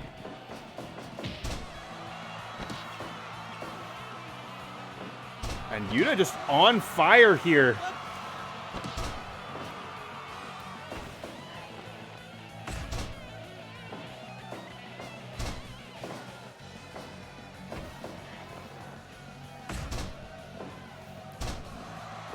Big elbow to the back, but Yuta pouring it on, and Pearlman brothers making a switch here. Josh Pearlman, now the legal competitor, firing Yuta into that orange Gatorade corner, and we are going, for a moment, I thought we were going high risk, but Yuta able to escape the corner and just continuing to apply the pressure. Fireman's carry locked in. And the man that I was certain was going to be the weak link for this team, just shattering all expectation as a guillotine draped across the throat, and Yuta able to sidestep that lariat, and here comes the alien that is Kris Statlander. Statlander just so extraordinarily strong, but hold on. Looks like Yuta's not done yet. 7 for a toe hold, face lock locked in, and now here comes Dustin. Big jawbreaker. Harada's count at 9, and Josh Pearlman needs to get back to his own corner. He is able to do so. And now the powerhouse of this team, JJ Mondo, the man with those metal arms. But hold on, overpowered at least for the moment. Statlander getting a bit of a leverage advantage.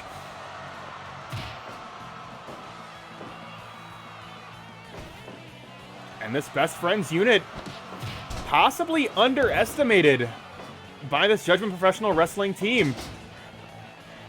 Of course, this is not the first time the best friends have challenged for the trios title,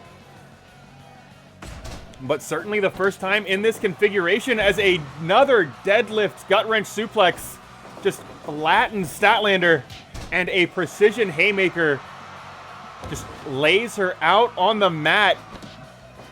Bow and arrow hold locked in, and JJ Mondo just on fire, but that is going to clear out at blue Gatorade corner. But JJ, he is not done. Brain buster will connect, and Statlander dropped right on her neck, but able to avoid that 2-on-1 situation. And now Yuta and Pearlman going toe-to-toe inside the squared circle. And Yuta right back on it.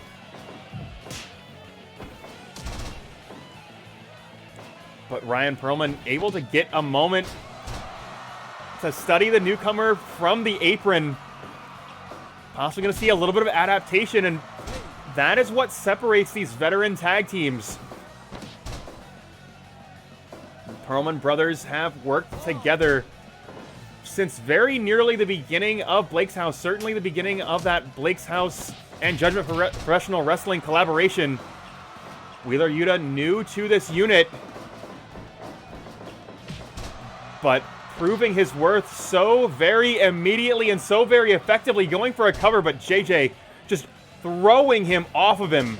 That size difference so extraordinarily apparent.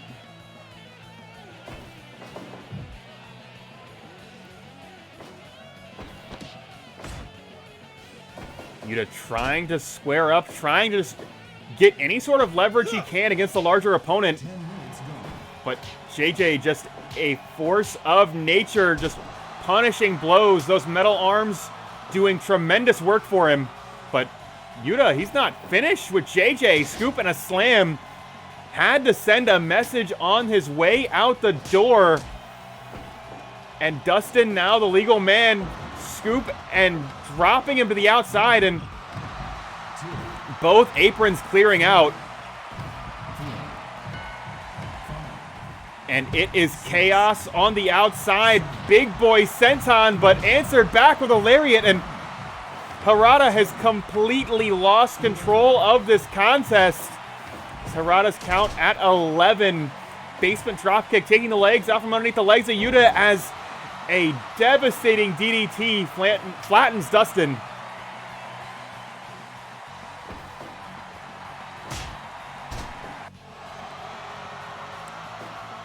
And Josh Pearlman going up top, and big guillotine to the back of the head, but too close to that blue Gatorade corner. And that has, oh my God.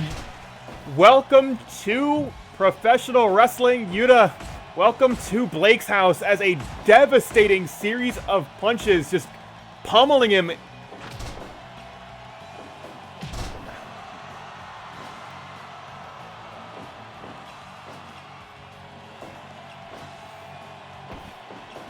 Josh Pearlman in trouble. Eat the feet. Will connect. Goes for the cover. 1, 2. Only gets 2, but right now the best friends absolutely on fire, but JJ looking to extinguish the flame with that brainbuster. Dustin on roller skates, able to escape back to his own corner, but so is Josh Pearlman. Big double suplex, but JJ is the legal man. Going for the cover. 1, but again, only 1. JJ Mondo, former Judgment Professional Wrestling Heavyweight Champion. A man, hold on, big double axe handle off the top, but a bit of a miscalculation, costing the team that opportunity as a double suplex sends Josh Pearlman to the outside.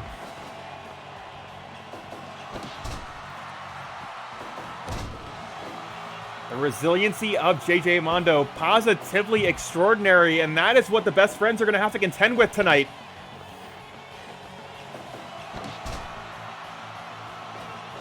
Spins out and through into that toe hold. Lift and drop. Yuta going for the cover, looking to slay the giant that is JJ, but JJ again escaping to his own corner. And Flatliner just devastating Yuta, and one more for good measure. Able to escape that toe kick, and then right back to basics. Just trying to prevent the Pearlman brothers from gaining any sort of momentum here. Statlander diving in, trying to assist her partner, but not quite able to do so. Yuta back to her own corner. And Chuck Taylor now. Big double vertical suplex. This best friends unit is positively on fire. And one more for good measure, but JJ, like a human juggernaut, back to his feet as if it never hit him.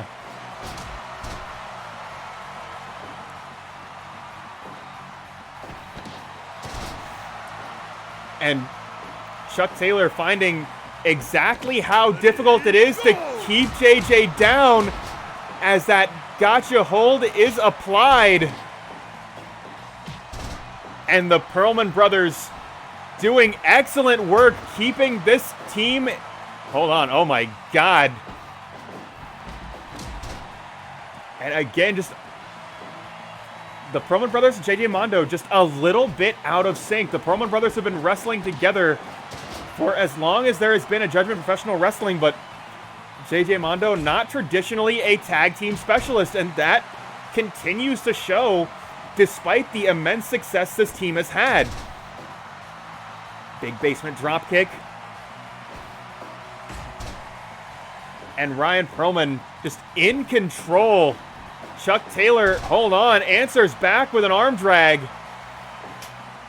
And here comes Statlander. Certainly the muscle of this unit, but right now leveled with that DDT. And Statlander dazed. Hold on, twisting cutter. But Statlander scrambling back to her feet.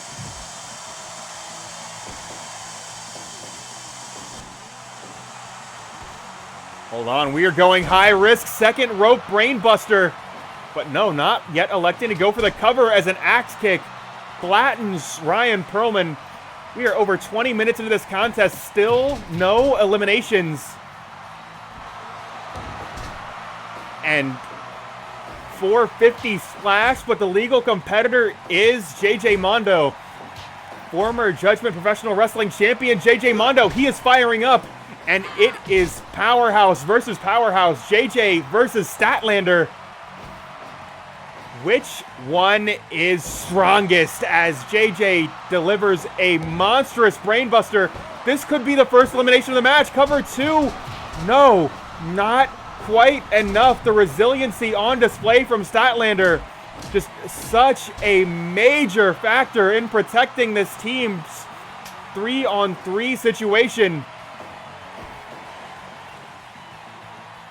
And Chuck Taylor trying to bring this back to his own corner. Trying to give his team the best chance they've got, but JJ slipping out of his fingers as that back elbow. Oh my God!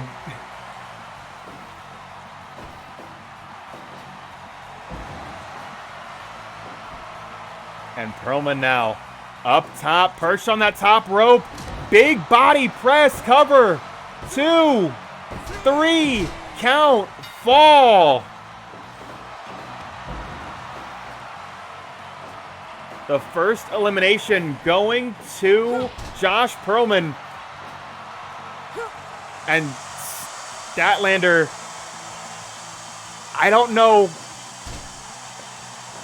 Ooh, very nearly missing that drop kick, but oh my God, Pearlman just devastated. And Statlander scoring the elimination. We are down to 2-on-2.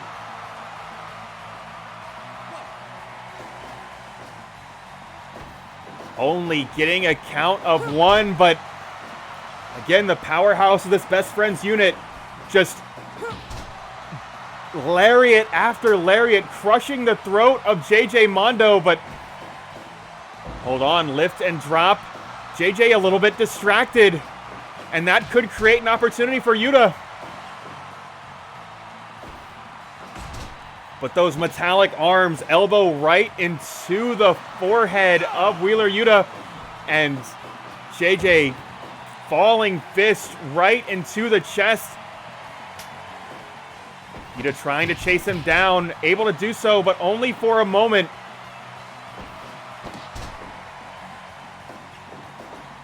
And hold on, roll up out of nowhere. 1, 2, 3, count, fall. Wheeler Yuta is eliminated. Kris Statlander all alone against this JJ Mondo and Ryan Pearlman unit. Colossal scissor kick, goes for the cover. 1, 2, only gets 2. And this is where the numbers disadvantage is such a major factor. Big roundhouse kick. Statlander getting herself fired up.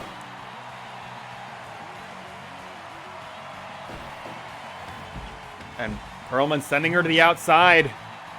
But no, right back in the ring.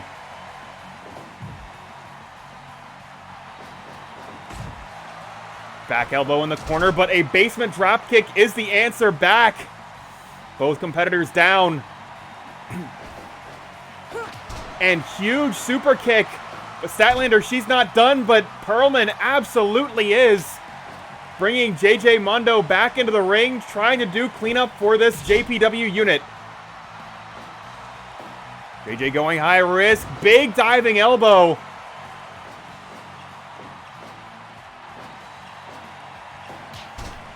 Colossal back fist.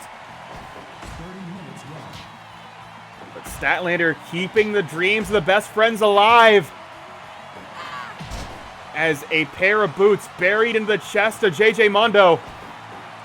And once again, super kick collapsing one of these JPW, or one of the members of this JPW team. Huge lariat will connect. And again, super kick just devastating the jaw of JJ. And all power just lifting and dropping JJ Mondo right to the mat. But double powerbomb is your answer back. And again, this Pearlman and JJ unit just a little bit out of sync. And a huge scissor kick could be the difference maker here. Goes for the cover. 1, 2. But if they are out of sync in their tag team offense, there is one thing that JJ knows he needs to do, is protect his teammates, and he is able to do exactly that.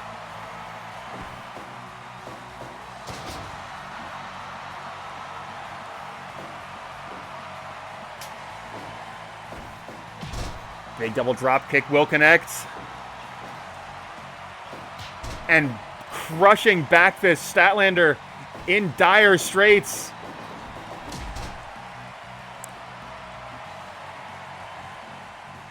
Both competitors down. Statlander able to escape, at least for the moment, going high risk one more time. Colossal frog splash, goes for the cover, but no. Fingertips on the bottom rope, but Statlander crushing the neck of JJ, but only getting a 1 count. Ryan Pearlman right there to make the save.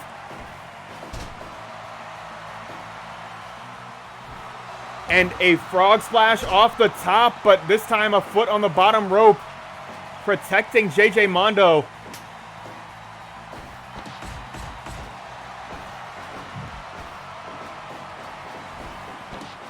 Statlander doing everything she can, but this 2-on-1 situation absolutely tremendous to overcome. As a DDT flattens her. On fire into the corner, reverse. As Statlander trying to bring this out of that orange Gatorade corner, trying to isolate Pearlman. As she is calling for the end, but no, not yet.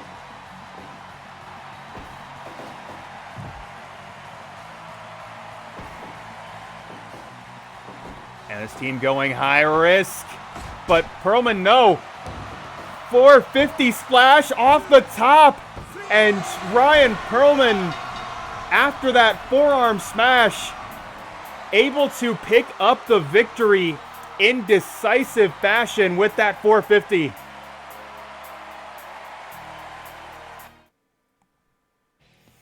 And despite just a couple miscommunications, just a couple instances of this team not being on the same page, JJ Mondo and the Pearlman brothers, so tremendously effective, so absolutely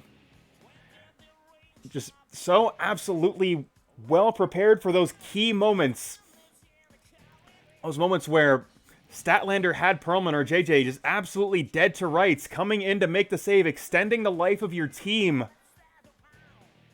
and creating an opportunity to pick up the win.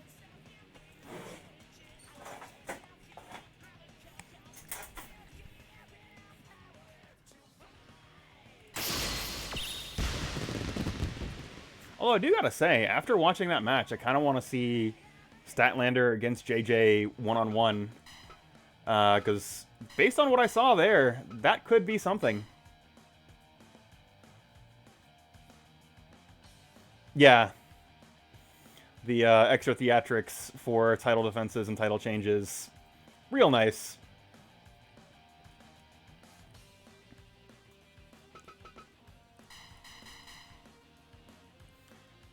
Let us keep this show rolling here.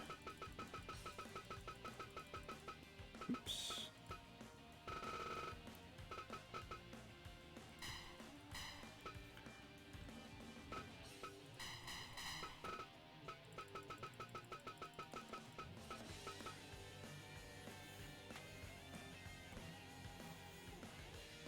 Let's see here.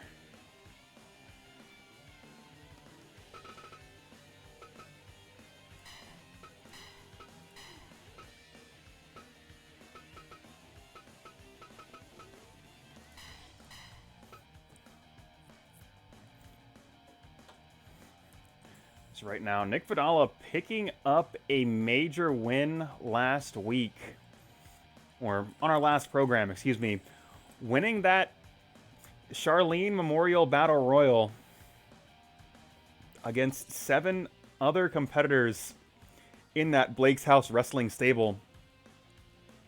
He wants to keep that momentum going forward, particularly against a Dark Hour unit that is also struggling for some direction. Both Blake and Jamel have shown a little bit of interest in breaking off as singles. And if they do, you've got to wonder where that is going to leave the unit known as the Dark Hour, where that is going to leave Olivia at this point. But for the moment, Olivia in Hsien-Jo's corner going toe-to-toe with Nick Vadala. And that match, it is right now.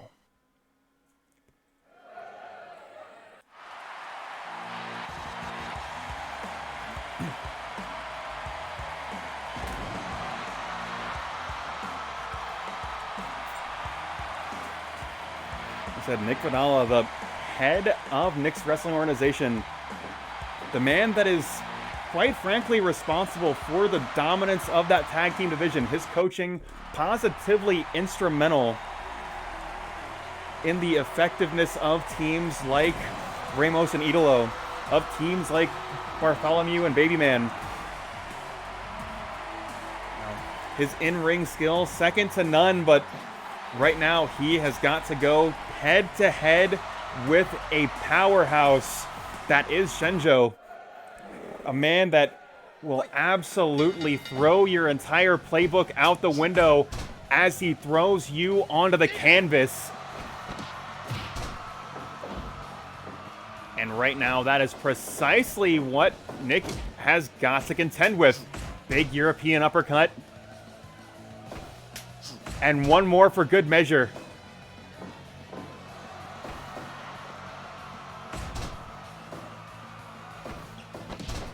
Drop toe hold will connect. And Vadala in the bit of a feeling out process. Hsien-Jo, no such process. Clubbing blows and devastating slams, absolutely part of his strategy, but hold on. Arms trapped and suplex launching Hsien-Jo to the mat.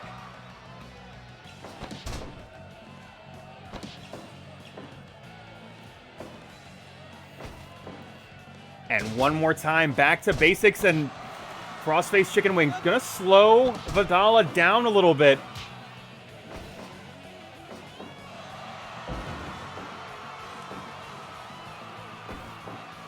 As a devastating headbutt just flattens him, and Nick Vadala is struggling to find his footing, but right back to that tried and true European uppercut.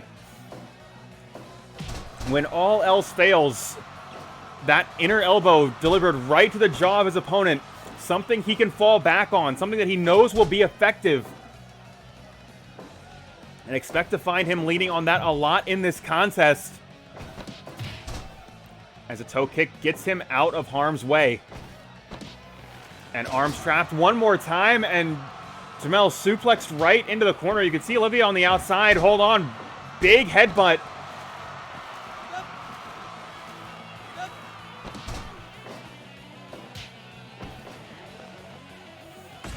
And both competitors just jockeying for position here. Roll up, cover one, but only one. Hsien-Jo answering back with a cover of his own and getting one for himself. Hold on, just a moment here. Possibly looking for that big tiger driver, but Hsien-Jo having absolutely nothing to do with it as he delivers a monstrous elbow square into the heart of Nick Vadala and belly-to-belly suplex of his own. As that knee bar is applied, and you can see the leverage against his own leg. Hold on, big spine buster.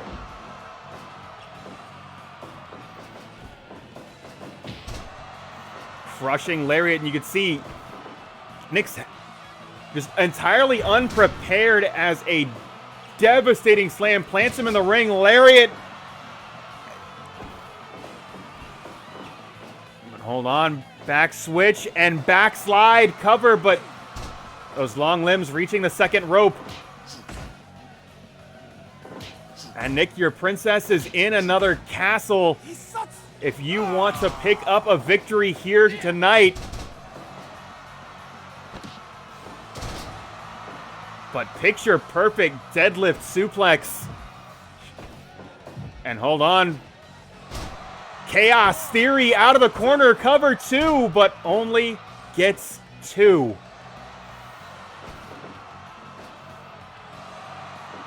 And Vadala finding new ground to meet Jamel on and getting some success, but again, right back to the power of Jamel. So tremendously effective, so tremendously dominant.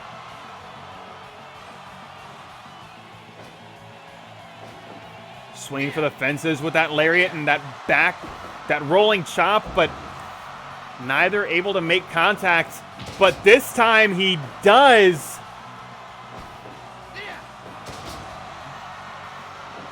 And Fisherman neckbreaker from Vadala.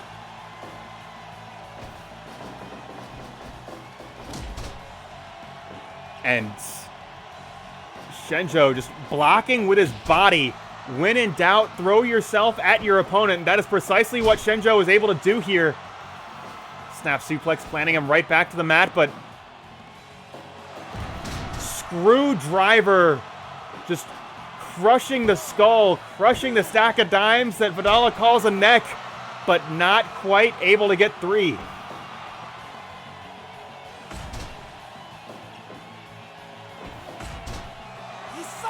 Hsien-Jo calling for the end, possibly looking for that Space Jam, but twisting flatliner is going to get Vadala out of harm's way, at least temporarily. Fisherman neckbreaker one more time.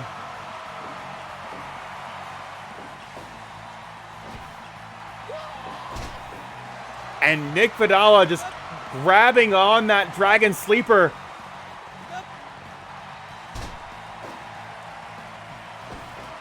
Holllway looking on.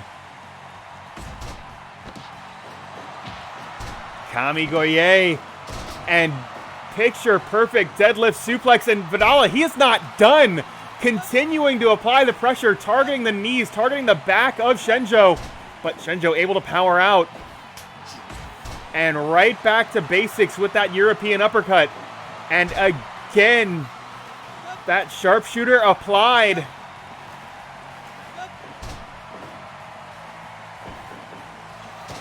Twisting facebuster, Vadala on fire.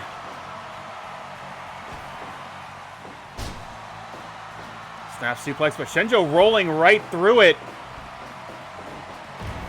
Tight power slam, cover two. Not quite enough to put Vadala away. Belly to belly suplex, but Hsien-Jo, that offensive onslaught from Vadala taking its toll. The midsection, the back of Hsien-Jo just absolutely devastated as a double arm BDT plants him.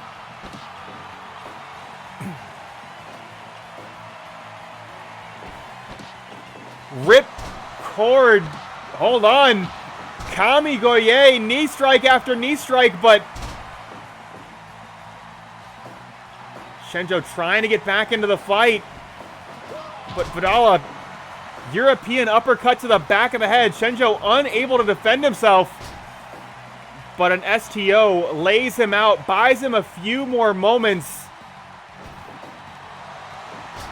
And again, double arm DDT. Vadala looking to close this out, but the toughness, the resiliency of Hsien-Jo, absolutely tremendous. Suplex blocked and sent to the outside. Hsien-Jo getting a moment to breathe as he stands tall, all alone in the center of the ring.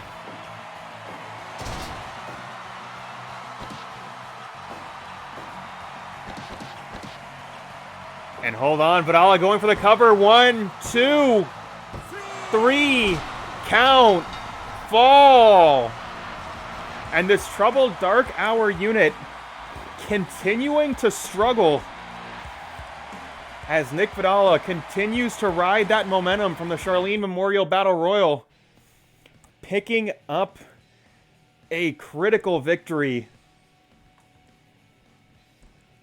both for himself as an individual, but also for Nick's wrestling organization.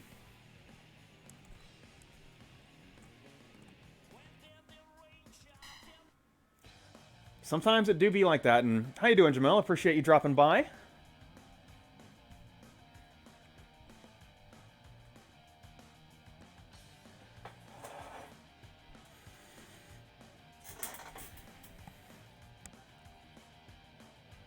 Let us see here.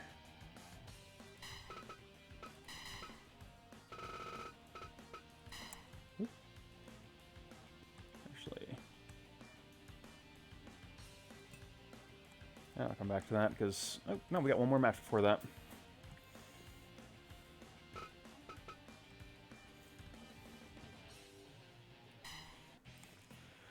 But I mentioned at the top of the show, Blake's House Professional Wrestling, upon acquiring that Nick's Wrestling Organization title, has suddenly, out of nowhere, created a lot of interest in a hardcore division that absolutely did not exist more than a month ago. While two competitors very much interested in making waves in that new hardcore division. Zero Lopez, David Clement. Zero Lopez, the two-time mystery champion. There is not a situation that Zero can find himself in that he does not feel comfortable. And he is looking to prove that here tonight in this death match with David Clement. David Clement, a man that is absolute chaos incarnate. A man that has seemed somewhat directionless up until very recently. But with this budding hardcore division, looks like he sees exactly where he wants to apply his focus. And that is precisely what he is going to do. Let's see here.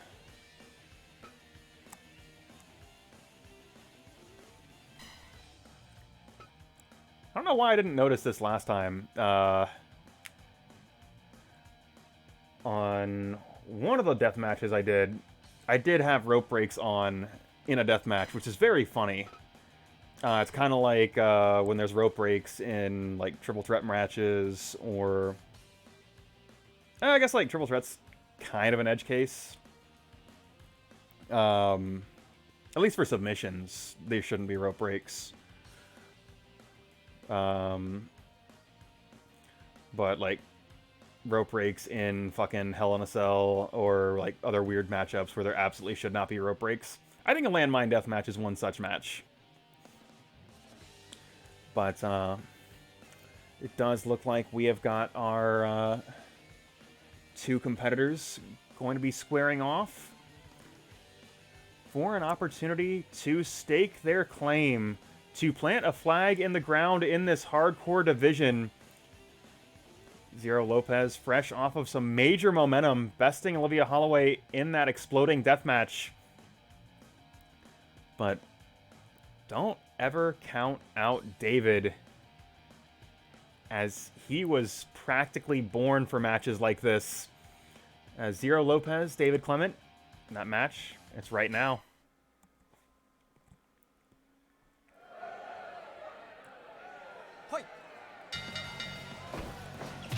And you can see just the ring littered with weapons. Barbed wire boards in the corners. Barbed wire on the outside. They do not call it a landmine deathmatch for nothing.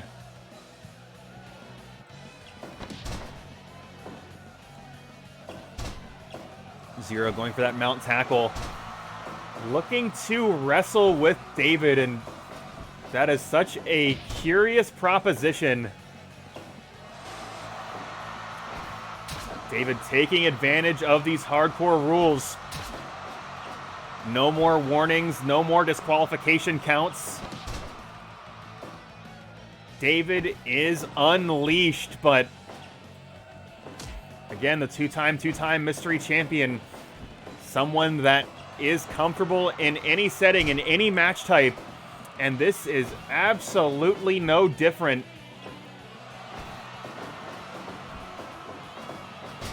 As he lifts and drops David, water wheel drop, and continuing to apply the pressure.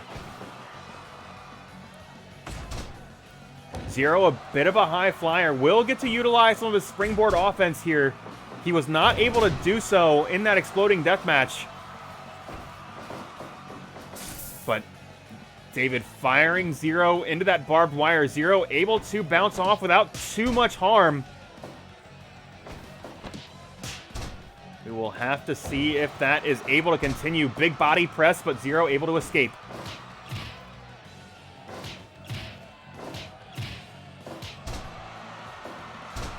Zero just continuing to apply the pressure, and David reaching for that bottom rope, but no rope breaks in this landmine deathmatch. And the first man sent over the top rope is David Clement, as he is launched to the outside, bloodied by the barbed wire. But able to slip out of that enziguri Mongolian chop to the collarbone. But Zero delivering a devastating combination of kicks. David in trouble here as a sit-out facebuster right onto the steel chair just devastates David Clement. Zero going for that mount tackle again. Hold on just a moment here. Puerto Rican Destroyer rolls through. Cover 1, 2. Only gets 2. David grabbing a hold any way he can. Just trying to find any way he can get back into this match because Zero is on fire.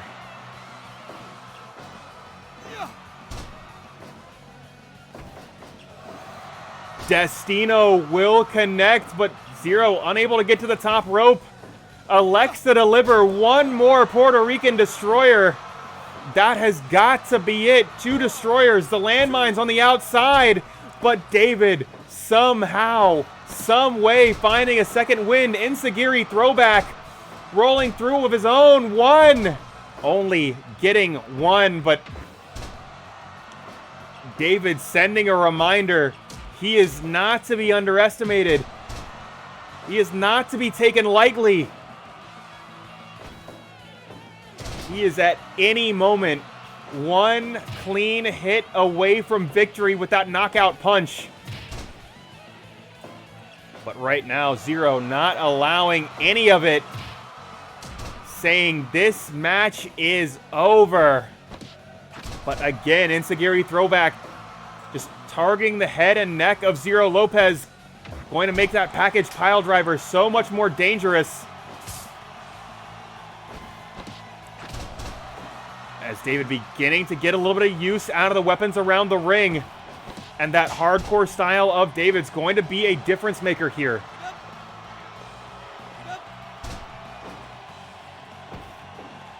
Hold on, double underhook, blocked. And back body drop, barely missing the barbed wire bat. And hold on, a hockey fight has broken out inside a wrestling ring, and David standing tall with a big boy senton right onto the back of Zero Lopez.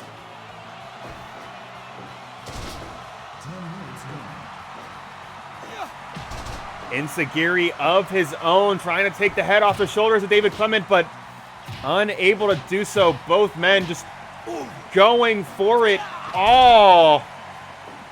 Enziguri answered with Enziguri.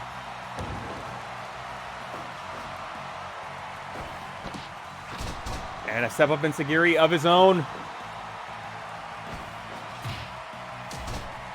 And Zero so very effective at protecting himself. And one more time, targeting the back of the head, and now getting some use out of the weapons around the ring himself. Again, Zero so extraordinarily adaptable.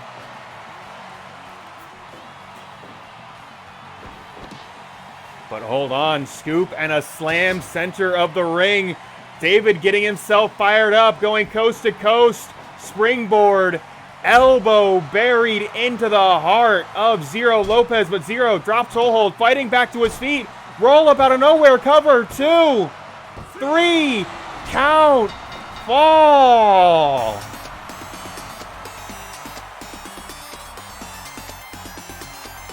And David, expecting brutality, expecting a hardcore match, but Zero Lopez, so very clever, so very crafty, can come at you from so many ways, and seeing an opportunity for that roll-up, able to put David Clement away.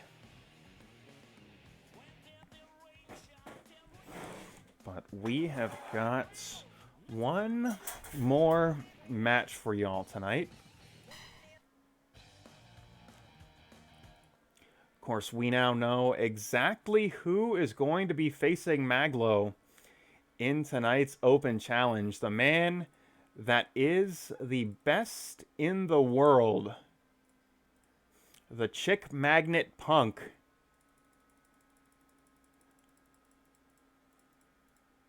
In his Blake's House Wrestling debut. Going toe-to-toe with the People's Champion that is Mag.Lo, and that match is right now.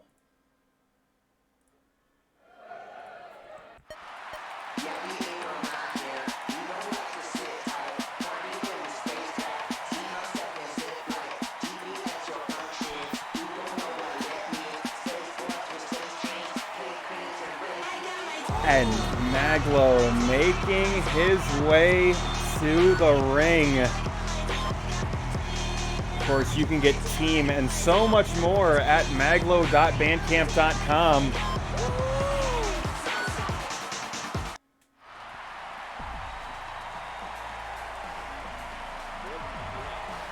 CM Punk, it is clobbering time as the man known as the best in the world makes his way to the ring. And we saw exactly that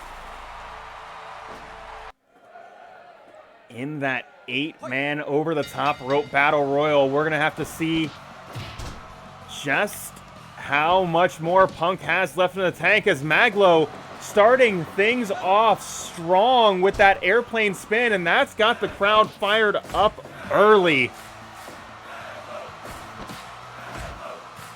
Big elbow to the crown.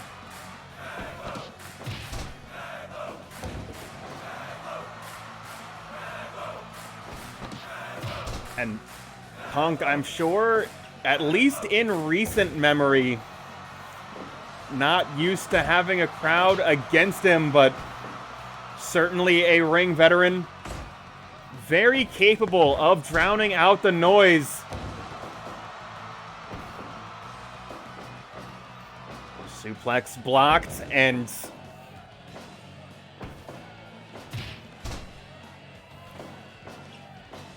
right now Mag.Lo half crab applied, just trying to keep Punk down.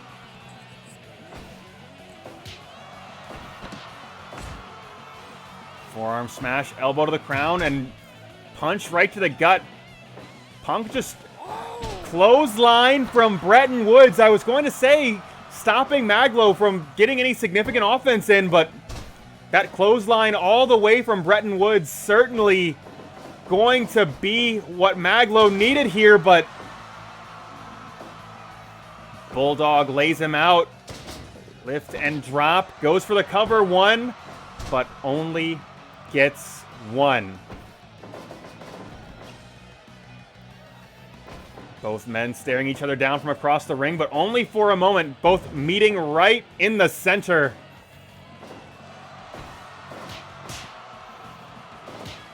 I want to settle this as gentlemen do.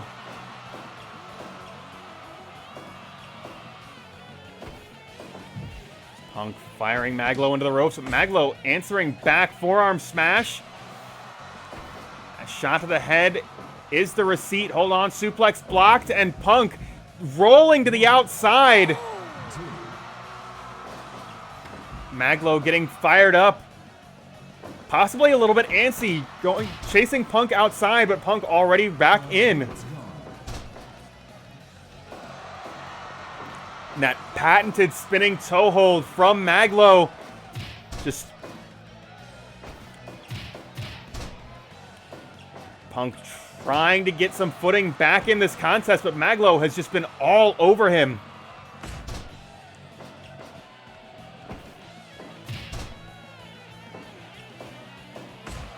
Punk, for the most part, able to protect himself from those big holds and pinning Mag.Lo against the ropes. So he can deliver a kick, and that's set him up.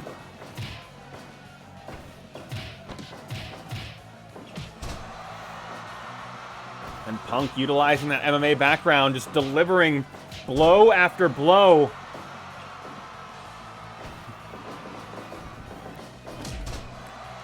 But Mag.Lo with the size advantage, just delivering that shoulder block, and that plants him right on the mat, right back to it with that crossface chicken wing.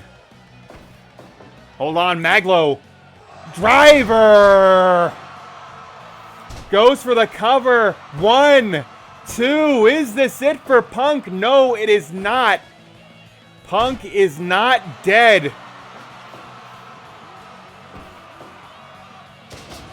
Big Samoan drop, center of the ring. Punk scrambling to his feet, but on wobbly legs. Fires himself into the corner, but Mag.Lo had it scouted. Punk beginning to get a little bit desperate, and that is going to cost him as he overextends and gets pinned by that colossal elbow drop. Hold on, one more time. Mag.Lo, driver! Goes for the cover. 1, 2. But it's still not enough. CM Punk's resiliency is positively extraordinary. Big body press, but foot on the bottom rope protects him. And Mag.Lo trying to get himself hyped up. Trying to figure out what he's got left. What Punk hasn't seen yet. And that flashing elbow right into the heart could be the start of something special. One more time, center of the ring, Mag.Lo, driver, cover, 2, 3, count, fall.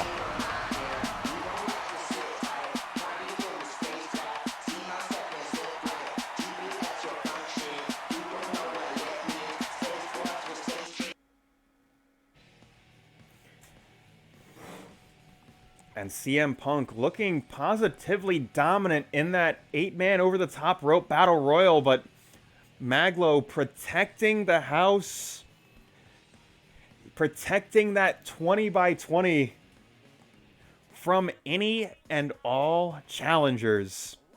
And that includes the man known as the best in the world.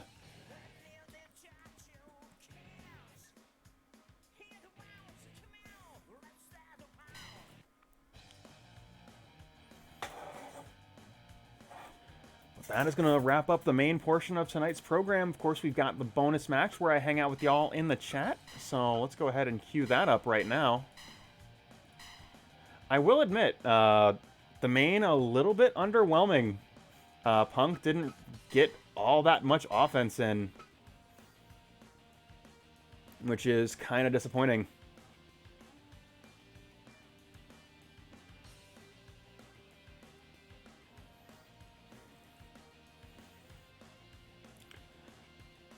Let's see. But as we do in the post-show, if y'all want to call out a name that you see on either side of your screen, we can jump into the bonus match, and I can hang out with y'all for a little bit. Want to see KUSHIDA? I am very much okay with that. The Time Splitter. The man that is that hoverboard lock, otherwise known as the Kimura. I think this is New Japan DLC KUSHIDA. Could be wrong, though. Could also be NXT KUSHIDA. Actually, no, there's no way it's NXT KUSHIDA. He signed there way late. Yep, the Time Splitter. I remember the first WrestleMania or Wrestle Kingdom I watched. He came out dressed as Marty McFly, and he had a manager that was Doc Brown. It was very cute. And he has a... Yeah. I will do that later. Yeah, I guess KUSHIDA just really fucking loves Back to the Future. Is my best guess at how we got there. Because, like, yeah, that's just his gimmick. His finishing hold is the hoverboard lock. Sometimes wrestlers are just big fucking nerds, and that's usually pretty rad.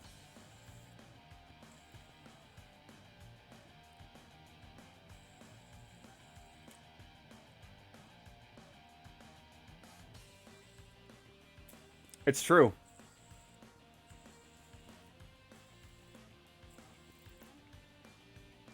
I mean, honestly, like, to be a professional wrestler, you have to be a fucking dork. I mean, I guess you don't have to be. You could also just be a shithead. Those are the two paths. Which way, Western man? There is the good ending, and there is the bad ending.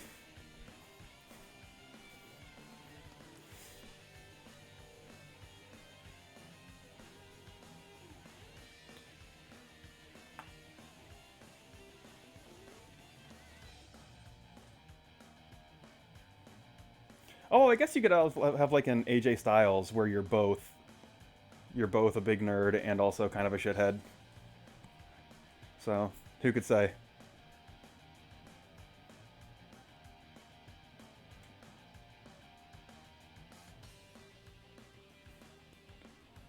I mean, wrestling does that to you.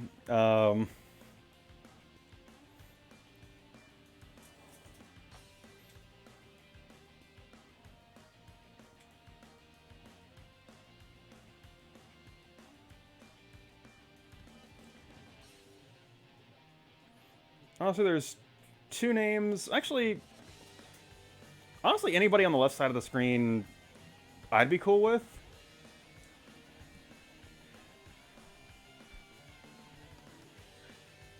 But if we can figure out who's going into the bonus match, want to see Yoshihiro Tajiri? I am very much okay with that. This man is still wrestling. And a couple things about Yoshihiro Tajiri. He's apparently 51 years old now, which is much younger than I thought he was, to be totally honest. But also, if you look at a picture of Tajiri, like, today, Tajiri from 2021, he looks so very similar to Marvel player, like MVC3 player Kane Blue River, and that is very, very funny to me.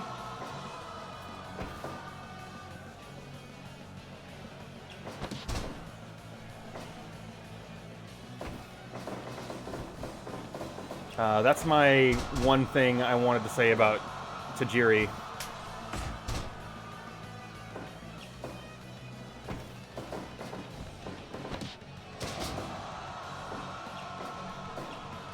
I mean, he's also a good wrestler, to be clear. Like, even in his early 50s, like, can still go, which is rad. But like in his prime athletically, he was like really extraordinary to watch. Kind of from that, like, kind of like the like golden age of ECW, where they were like bringing in a lot of like Japanese guys, a lot of like junior heavyweights, really like making that style like viable in the American mainstream. And Tajiri was there for that, for some of that.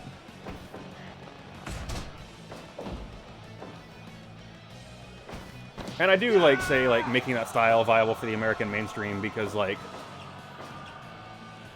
there definitely were like junior heavyweights that wrestled in America before that, but like weren't on national television.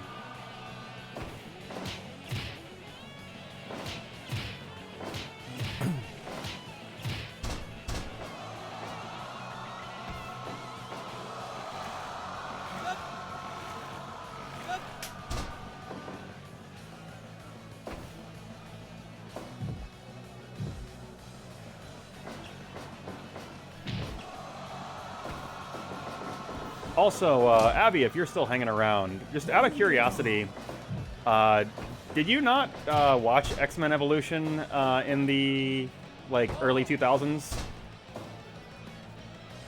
Because I, like, if you are still hanging around, like, what specifically is it you wanted screenshots of?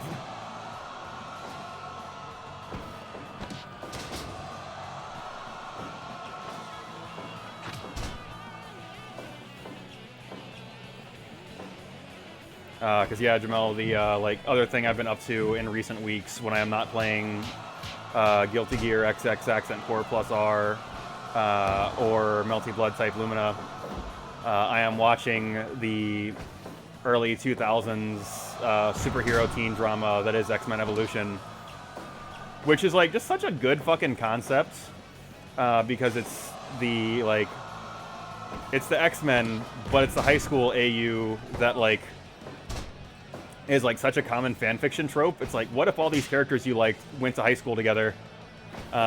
Which is very cool and very cute. I'm having a lot of fun with it, but I also like teen dramas, as I've come to learn about myself. Oh my god. Buzzsaw kick, taking his head clean off his shoulders.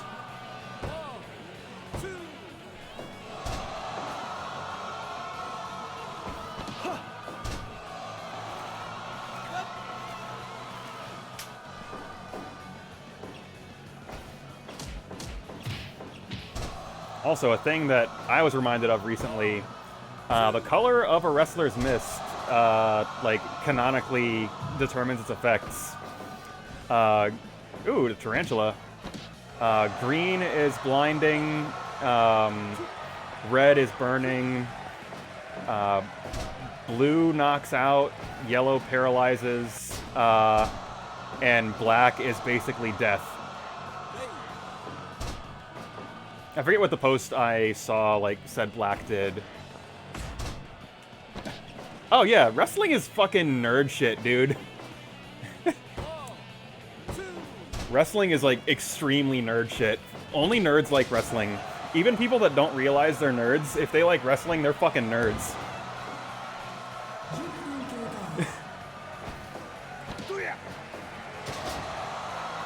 Ooh, time bomb. Yeah, let me see if I can find what the post I saw said black did. Ooh,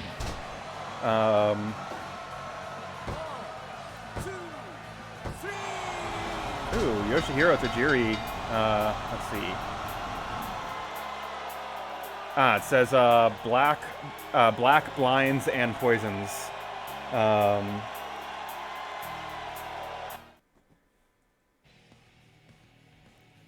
But yeah, I've basically only ever heard black to be death.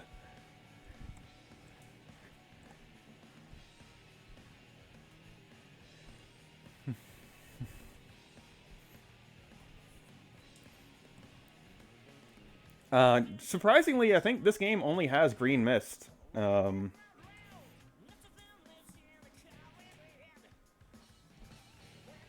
Which I guess, like, mechanically within the game, like, green and red mist would be functionally identical. Like, having yellow mist that is yellow mist or blue mist that is blue mist would be, like, game-breaking. Although, like, you could do a, like, depending on when the critical hit check gets rolled, like, if that was going to critical, you could just make it fucking blue mist or black mist. You could do that. But, that is, like, probably too much of an ask for this video game.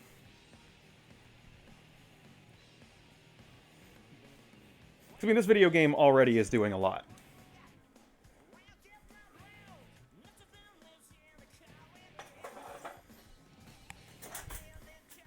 But, yeah, I think we are wrapped up here. What I'm going to do, let's see, is figure out who I can throw to. Let's see, it looks like Blake is streaming. Blake of Blake's House is streaming. So we're going to send y'all over to Blake. Let's see here. And then I'm going to fucking crack open a box of Christmas Oreos and, like, fuck off for a couple hours, because I don't have work tomorrow. Because I'm getting lasers shot at me.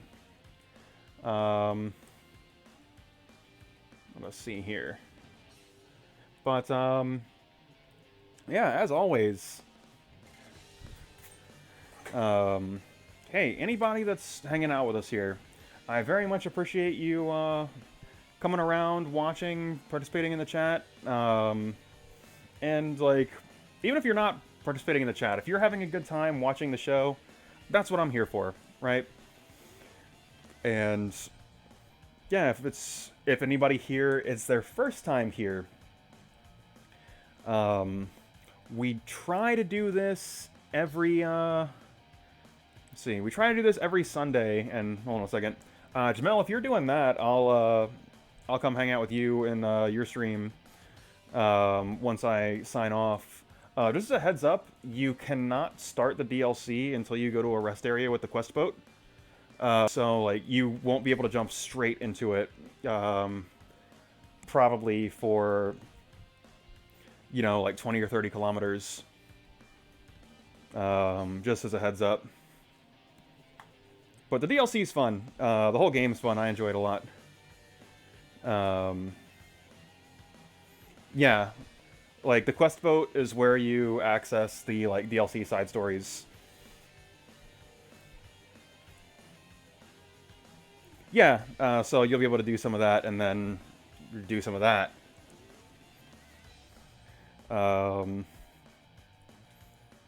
think you're gonna have fun with the DLC.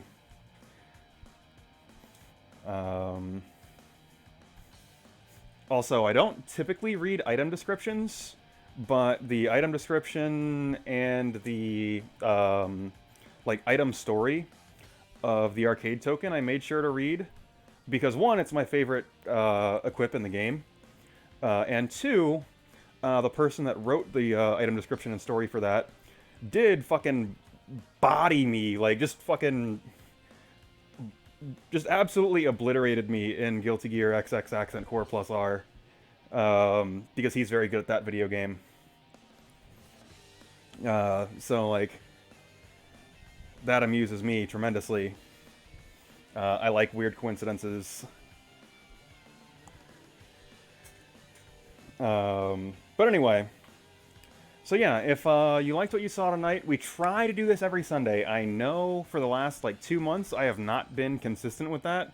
Both due to life circumstances, and also, like, occasionally just taking breaks because, hey, that's a thing you need to do as a person. Sometimes. But we try to do this every Sunday, 7:30 p.m. Eastern Time, right here at twitch.tv/FerrisCindy. You know, it is an episodic wrestling show. We keep continuity week to week. But I want to make sure that whether it's your first time here or your 100th time here, and that is absolutely a possibility as of this week, you're going to have a good time either way. I'm going to make sure that I'm communicating context, some important history that characters might have. So you're going to be able to participate in the story, whether you're new or a long-time viewer. And I'd like to think I do a pretty good job of that. Additionally, hey, the stream would not be possible without some of my co-writers, people that have contributed characters. You saw the Gatekeeper hanging out in the chat a little bit earlier. Submitted the whole Judgment Pro Wrestling roster and submitted some story ideas. Nick Vadala submitted the Nick's Wrestling Organization roster and some story ideas. Olivia Holllway also has some creative input, as well as the graphics for the ring mats. And of course, Mag.Lo certainly helps make this show what it is.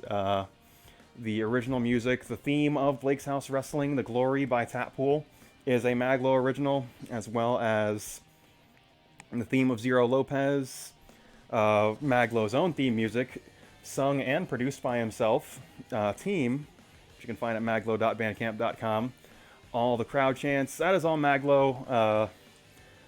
Look, I need y'all to know how cool my friends are, because they do cool shit, and I want people to know that they do cool shit. But I think that's going to be it for tonight. I don't think I'm going to do anything special this week, but keep an eye out next week. Another important anniversary is coming up for me as an individual, and might do something with that. Who could say? Thank you. So right now, I'm going to go ahead and throw to Blake, and I want y'all to enjoy the rest of your night.